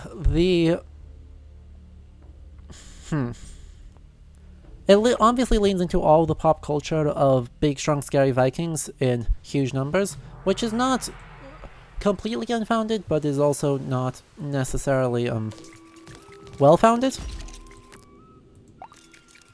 You know how it is.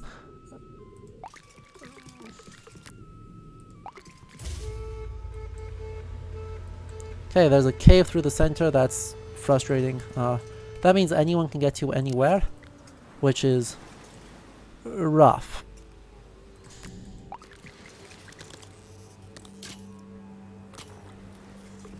And these guys are only the axe throwers, which is very scary.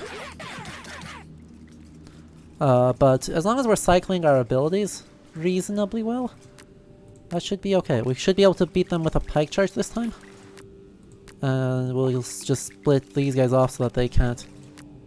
Actually, we can charge 3 spaces, so we'll actually have these guys back up.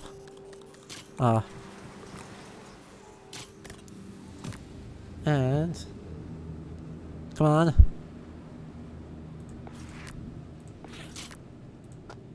Pike charge. Oh, that only got one guy. Awkward. Poke, poke, poke. Poke. Okay, we really shouldn't have waited that long.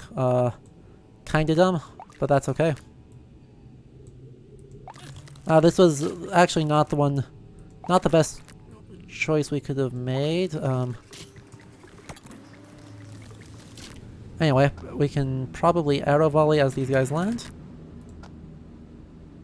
We'll arrow volley right here, and hopefully that takes some of them out. Nice. Okay. No, they're not all dead yet. Please finish dying. Now I've got a couple of options that are good. We'll probably try and go for the cliff dive.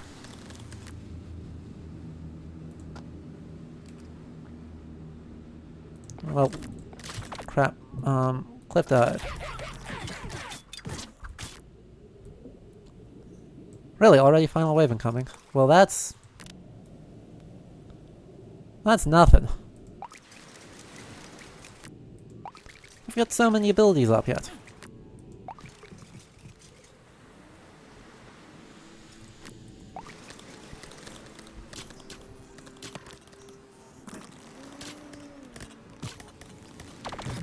Ow. Wait for it, wait for it, wait for it, and go.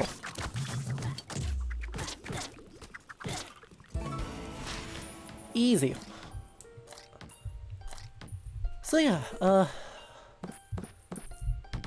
sometimes it's okay when games lean into the super stereotyped, stylized depictions of the Vikings, because the question is kind of when I'm approaching a game, though, while my ability to do analysis is not necessarily good or even vaguely competent, I do at least I think maybe I want to upgrade to Kierwin.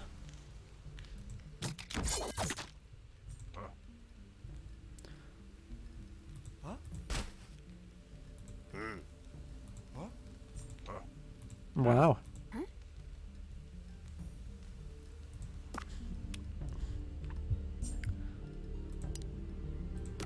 Let's see. So we get Geldungar, and then we get Mouse, and then we get Gannick, and then we can get Gwilyn. And if we managed, ooh, actually that's a question. So Gannick is scary as all hell, but if we get it, that's good for us. But if we fail to get it, then we can't get Valon. Maybe it's better that we get Valon and Gwilyn and ignore this one, even though that's a lot of gold. Strategy. Anyway, kind of my point is that games are trying to communicate something, right? You don't just... Games are hard to make and largely frustrating, and so they don't... People don't do it just because it's for completely no reason, and so it's worth thinking about, like, what is the thing they're trying to communicate? What do they... How do they treat this thing?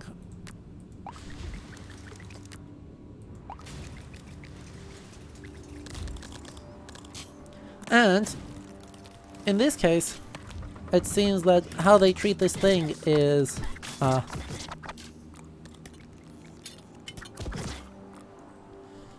okay, very much interested in the experience of being raided.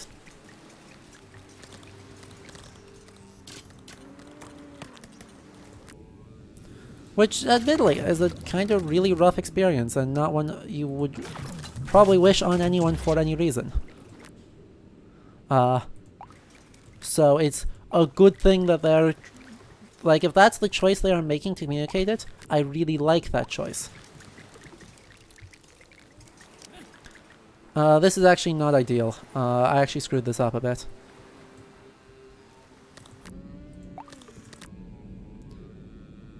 No, we want you to fall back, we want you to fall back, and then we want you to soon. Not quite yet, but soon. Ah, crap, I screwed it up. I completely botched it.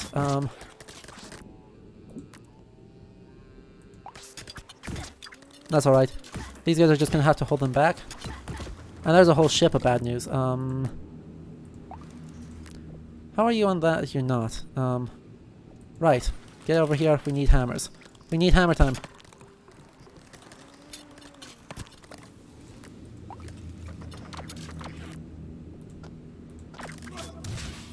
Huge. Absolutely huge.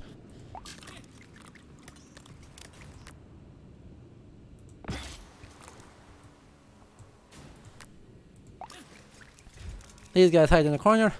These guys go stand over here. And then they go in. So yeah. Anyway, while I am incapable of holding two thoughts in my brain at once, it is worth thinking about what are games communicating and how are they communicating it. And in this case, largely what's... Come on, I believe in you, dude. I believe. Look at him.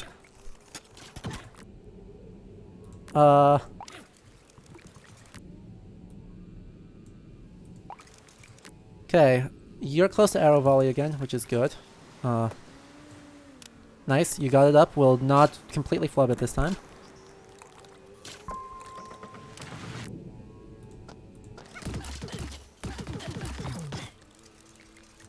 And then you got hammer up, so we'll actually have you back off a step.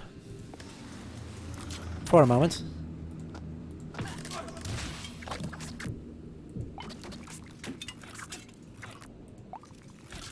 Just freaking stomp him, please. Thank you. Anyway, so, like, this game is trying to communicate the experience of being raided and the stress of trying to survive that and fight off these invaders year after year, place after place, for centuries. And that's a really cool thing. And I like how they're doing that with tactical elements that kind of vaguely show early English military structure, with each alderman having their local levy or fyrd underneath a high commander of the player, or the king in some cases in historical reality. So we have 10 coins we can use there. And so yeah, like in general, it's really well done, and I appreciate what it is trying to do. And I think the style, and the sheer amount of style that it is rightly using, I think is a really excellent choice for how to do that. Yeah, I think we abandon Gananik. I think that's not worth the stress of trying to get it. So we'll go Mouse, Gwilyn, Valon, and then the Crow's Nest. And then we can go Fanne, and then try and see if we can get to Mucklescary and actually hit that checkpoint and then call it a day. I'm having a lot of fun with this. What do you guys think about this game?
You can go over there.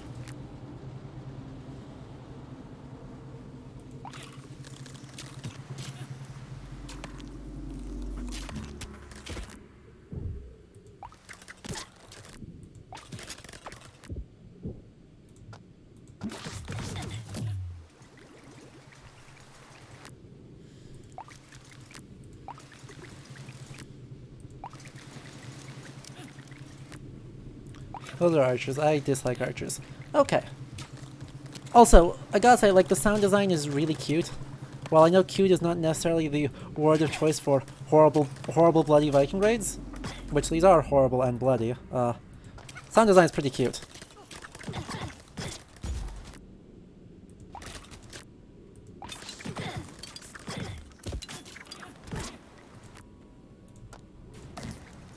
Planish thyself in there, and we can, you know, we'll actually send you over there so you can hammer them, while you guys can cliff dive, and then engage.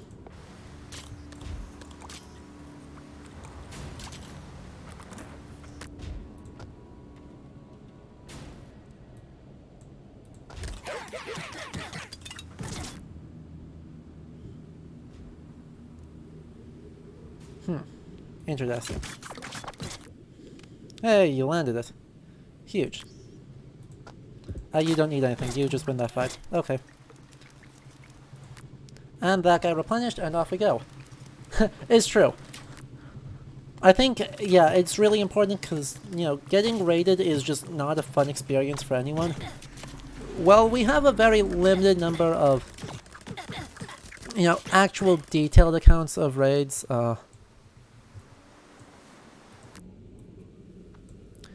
It's eminently clear that it was not a good time for anyone.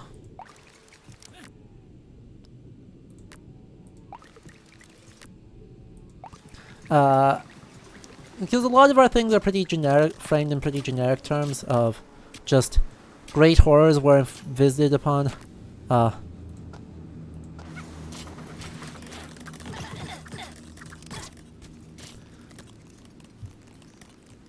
Hello? Cool. Great horrors were inflicted upon everyone, and great slaughter was inflicted, and the women and children were carried off into slavery, etc., etc. Not a good time. And while they don't necessarily go into overwhelming amounts of detail, they really don't need to. It's okay. I am not in the business of saying, hello, yes, let's please give me all the graphic, gory details of how the Vikings committed great slaughter and pillage and sexual assault. And generally were, you know, awful people that we should not be... We do not need to be happy about existing. As cool as they are, and as much as their culture is nuanced and complicated, they also inflicted horrific amounts of casual violence. And being these very non-detailed, faceless, overwhelmingly powerful mooks is a good way of communicating that. Anyway, so we've got good archers here. We've got more good archers here. So we got Kierwin and Yonter, I think, as our two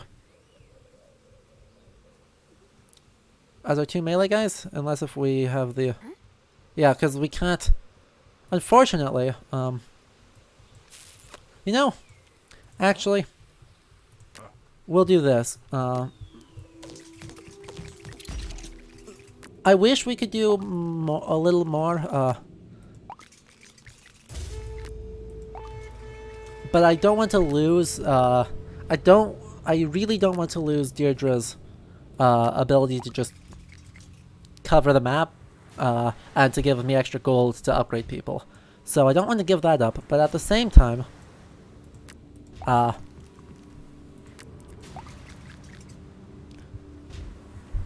super don't want to abandon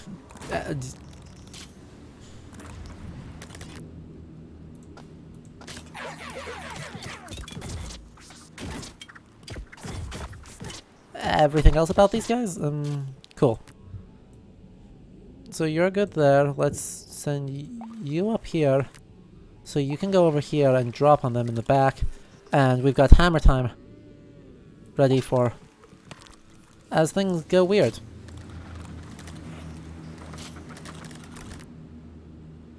Can I actually hammer time? I can't actually hammer time. That's okay.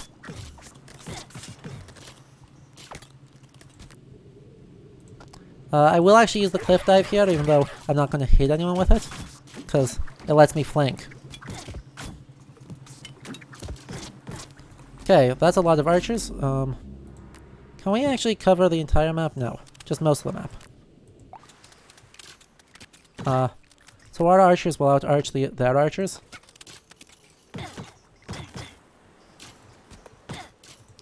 And you are almost dead, but I don't have another choice. I do have hammer time up. Okay, this one might be tricky. We'll see. I might let them up onto here specifically so I can hammer time them. Wait for it. No? Just not gonna come in? Hello, friend. Wow. Absolutely dominated.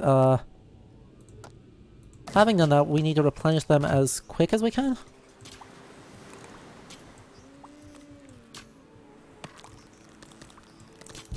And, don't suppose you've got that up yet. Nope, but you have sword dive, but I have... Realistically... crap. This could go poorly, because squad's perfect. They got up right on time.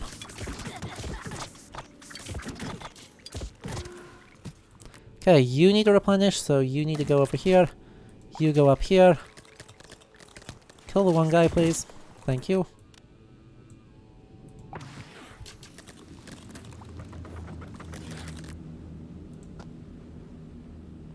And off we go. We surround them, and then we inflict great slaughter upon them via hammer time. Look at that! No problems whatsoever. The defending is going well, Raptorus. We died horribly, as we do. And then we restart from the checkpoint, and we lost someone immediately, and are finally starting to not be terrible at the game. We finally got six guys. 18 points here to upgrade, so Morden has knockback resistance. That's kind of useless on an archer.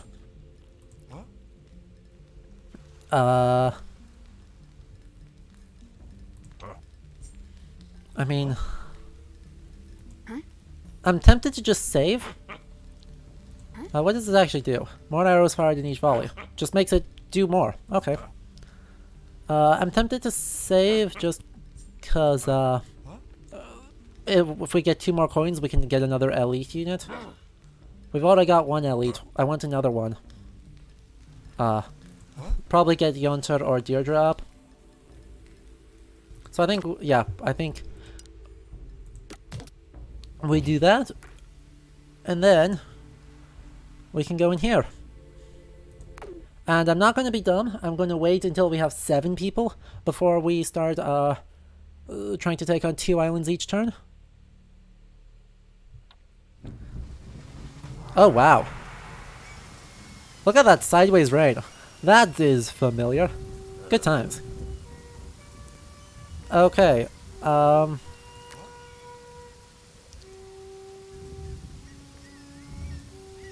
actually, I think we put in Morden, because the reason why I say that, even though this is 4 people, which is potentially really scary, depending on who this guy is, it's potentially really scary. But there's a lot of walls, which means we can kind of, should be able to kite people fairly effectively. And then there's also no terrain, no vertical terrain, so without the, good times, that is, verticality, I think there's a limit to how much utility these guys actually are gonna have. And since I just put unlimited range on this thing, he can charge across the map if he feels like.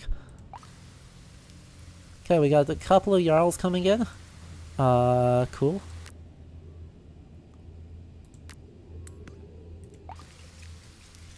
I don't know. If they're gonna land way out on the coast, I mean, that's cool, I guess. It gives me a lot of ability to just kind of cheese them as they come across. And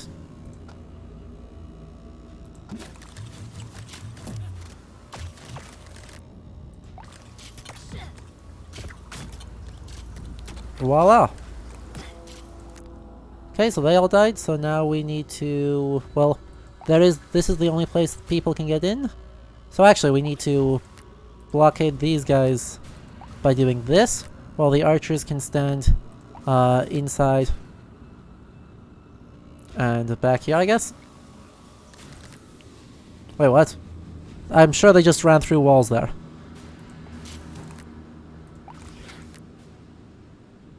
Oh, there's a gap in the wall. Okay, that's very bad. Please do the thing. Should be about to drop right in there. Huge. Absolutely huge.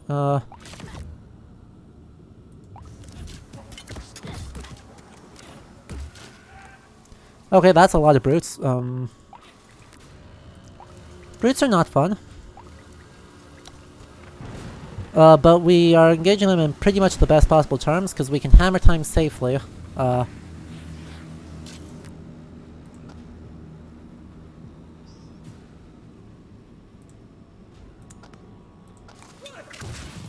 that stuns all of them. And then we have the pike charge up again for... well, no, we don't want to pike charge this. We want to abuse a little bit of this, and then we can go over here. Go over here. Go over here, and go over here. And, come on. Pike charge.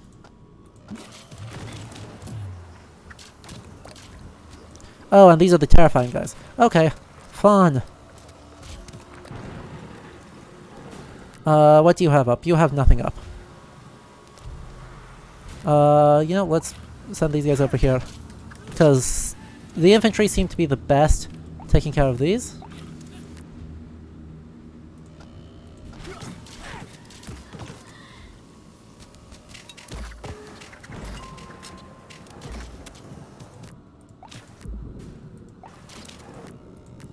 And you are nowhere close. Crap, that's extremely bad.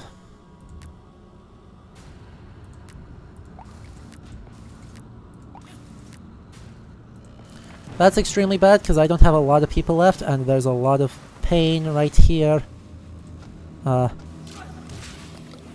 that took out 4 of them. Holy mackerel. Look at how good he is. And pike charge him into the... just yeet him into the sea.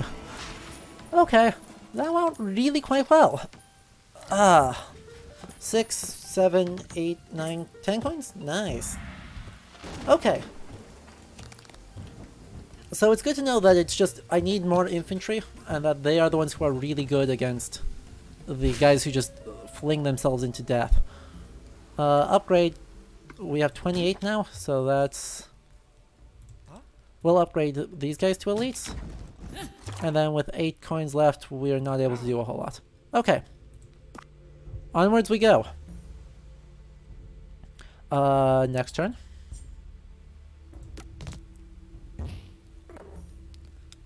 We can go into Crow's Nest and get a new item.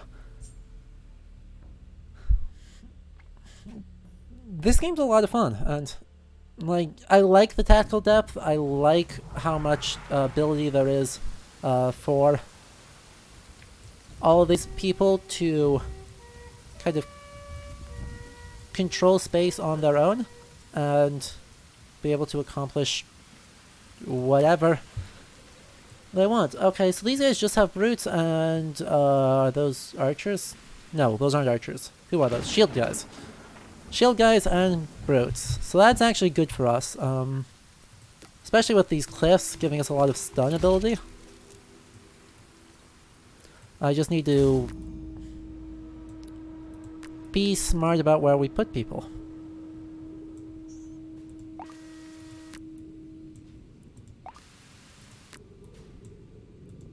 Oh, crap. You came out way off on the other side. Not where I expected you to be at all. Okay, just a few of them and a few of... Okay, we'll use the pike charge right away because we've got no reason not to.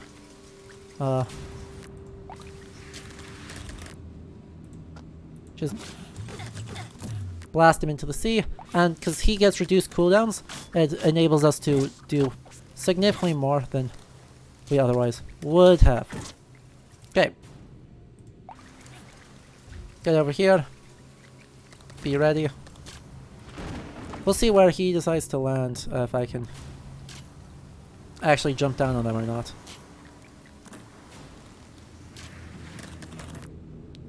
Sure can.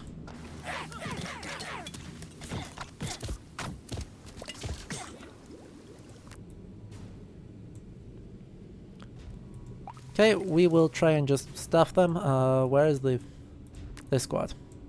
Please stand here. I don't know if they'll make it in time, but that's what we're gonna try for. Wait, where are they landing? The heck?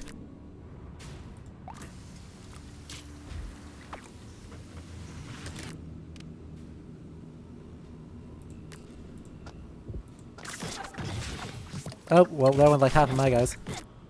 Replenish you here. Please, thanks, okay. You need to get over here, and you... I suppose you can get up onto this reasonably. Yeah, you can. Amazing.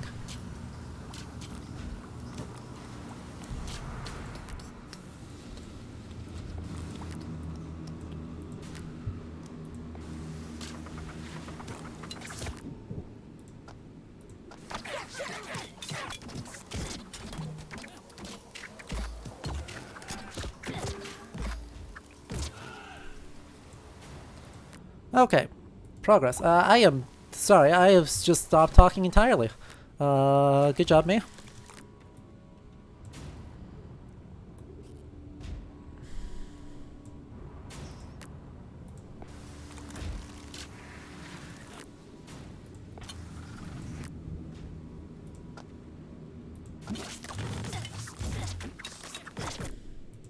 And that was easy. Okay.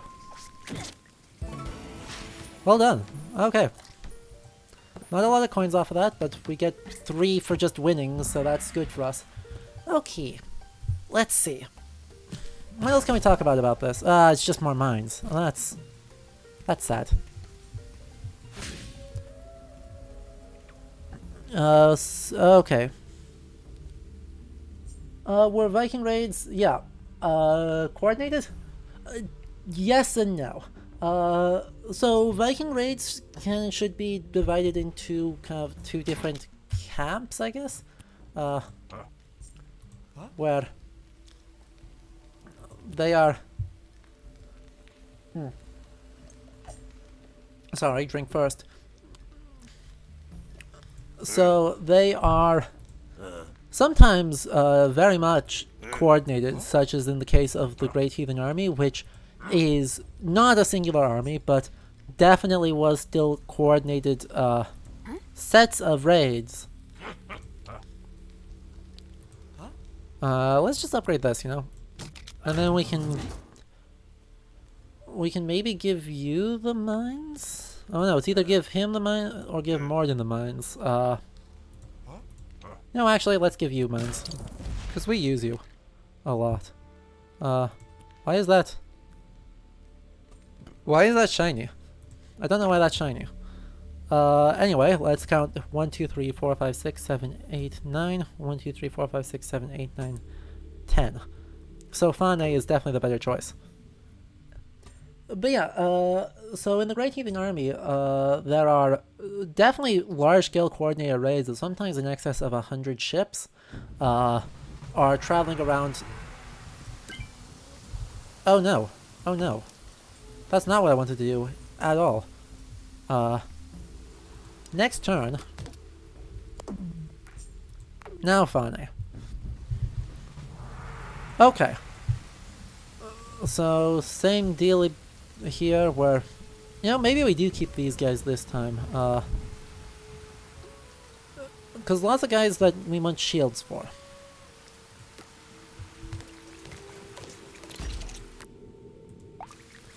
Okay.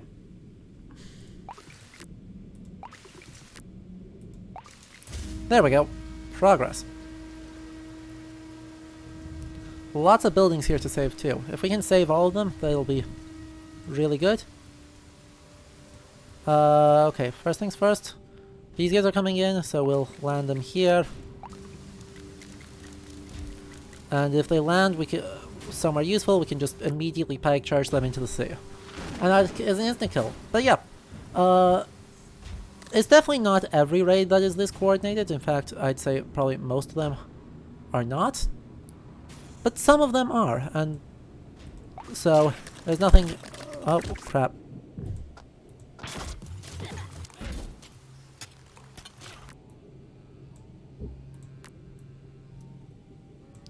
Well, there's a gap in the wall there, so...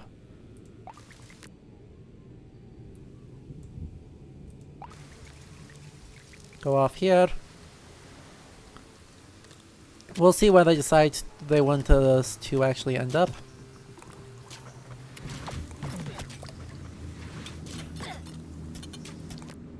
Because if it is just... go over here, then that's... hello? Are they just gonna stand there? Yeah, okay. They did seem to have every intention of just standing there.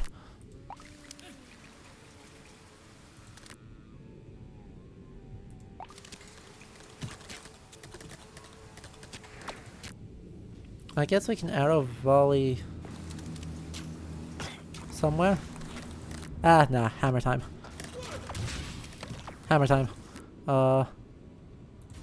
Have you moved through? No. Just freaking shoot these guys, you know? They're standing still. Ah.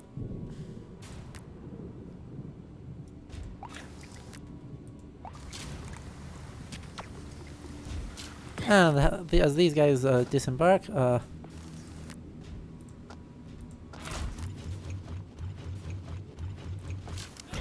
what? Why did it... That wasn't what I was trying to do. Oh well, it worked, so we take that.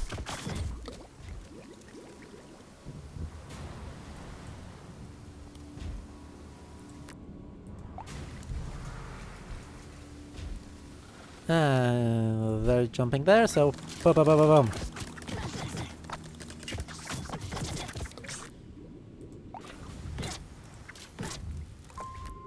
And you've got hammer time up again. Woohoo! So yeah, I know that wasn't exactly a definitive or necessarily coherent answer, Raptors, but the answer is yes sometimes, not always, but it's definitely not out of the realm of possibility. Crap.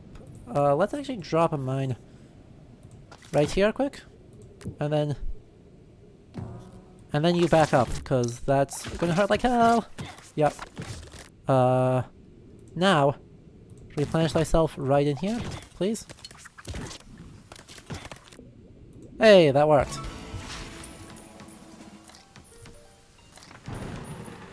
Okay. And you remember that the square ones are the ones that are worth 3. Yeah. Usually, if there is a huge scale raid that is super coordinated, it is because someone who is someone, went off and got it, and made it happen. It's usually not the case, that it is.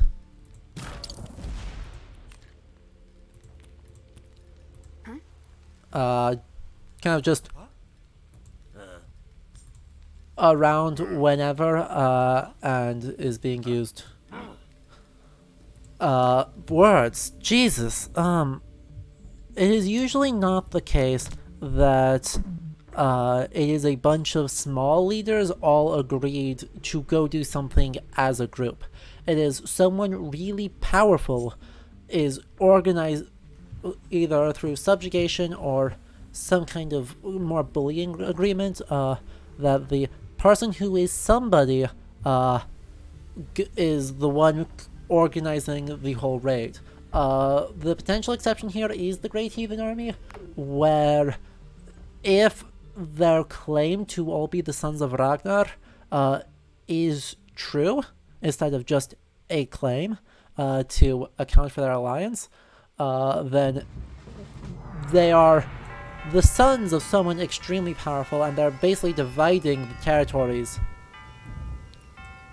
around in order to keep him functioning, and dividing his lands and using his power as a way to enact their own raids and their own uses of very great amounts of power. Okay, we might have to burn a couple of cooldowns here. We will see. Yeah. So, you keep bouncing. So are you excited?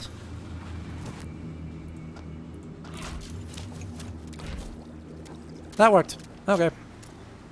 Wow. These spikes just absolutely thrash.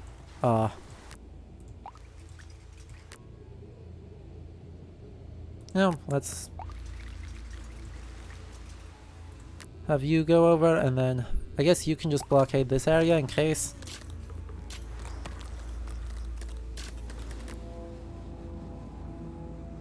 And come on. Come on. Disembark, please. Thank you. Thank you.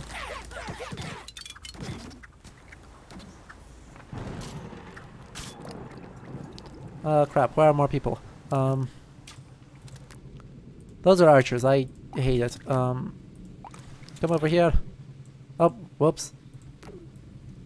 Oopsie daisy. Clicked out of the window, because they let me do that. I don't know why they let me do that.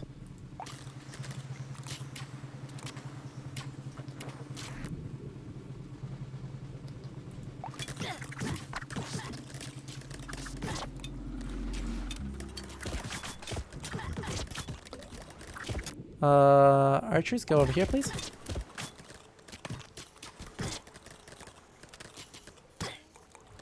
Seriously? Serious.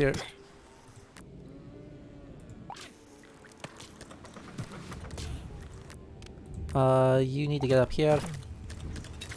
Though, luckily they all decided to go attack this direction instead, which lets me...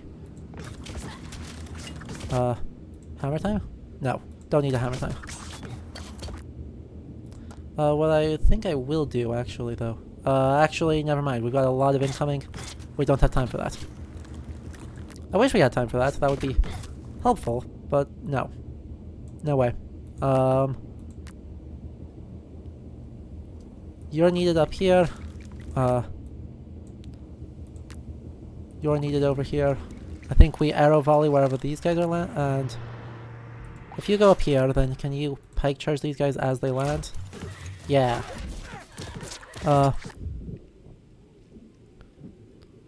Crap. Nope. Replenish inside the abbey, please. Fall back. Okay, that worked, and that shouldn't have worked. I'm glad that worked, but I don't think that should, I don't think that should have worked. We're just gonna drop that mine there. And pray that they run right over it. Oh crap. Please engage. Don't let the place burn down.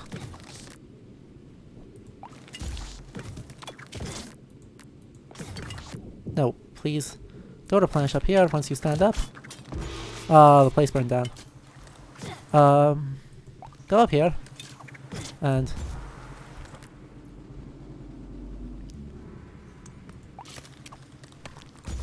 hello?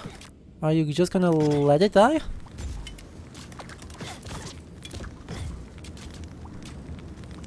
Jeez. Please tell me this is gonna rebuild fast, because otherwise we are in a lot of trouble. I'll drop a mine before they land, hopefully. So that way, they land somewhere where we can actually do something about them.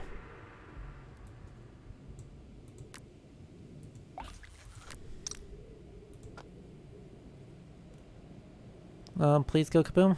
3, 2, 1, kaboom.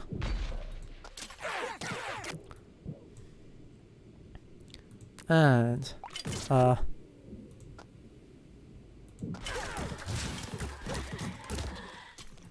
hammer time.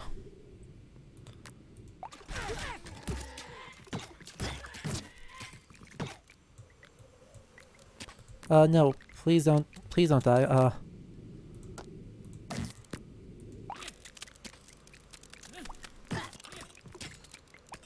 Hello? Are they just gonna let the guy survive? Oh, that's because that's the archer. That's why. Ha! We did it! Oh boy, that was not great, but we made it, so that's okay. And we made it without technically losing anybody. It was just really, really close. This island is just completely stained with blood. Anyway, since we hit that abbey,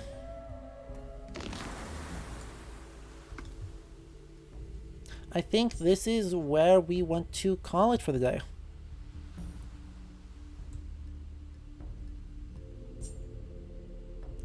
Yeah, because I have no idea how much farther this goes, but frankly,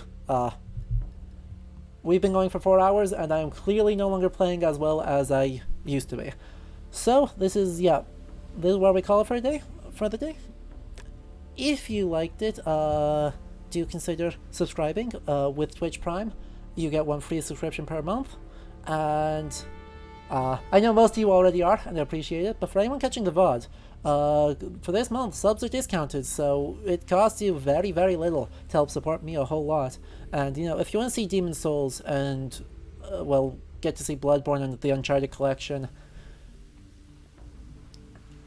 and a bunch of those games that are coming out, or are coming out soon with PS5, or, you know, help me be able to do a higher quality stream of AC Valhalla when that comes out, subscriptions go a long ways towards helping that, so any and all support you can give is appreciated. As always though, follow me on Twitter and on Discord. The links will be in the description of both the VOD and the YouTube video when that goes up, so follow me on those places to be notified when I'm going live, instead of it just being random. And then next week, we are playing Pendragon, so I'm going to read up on my Arthuriana, and we'll be back with more tactics games, just a very different one. More narrative focused and drawing on Arthurian instead of Norse culture. So, I hope you all join me for that. That'll be at 7 p.m. Central Time on Wednesday. And until then, I hope you guys have a good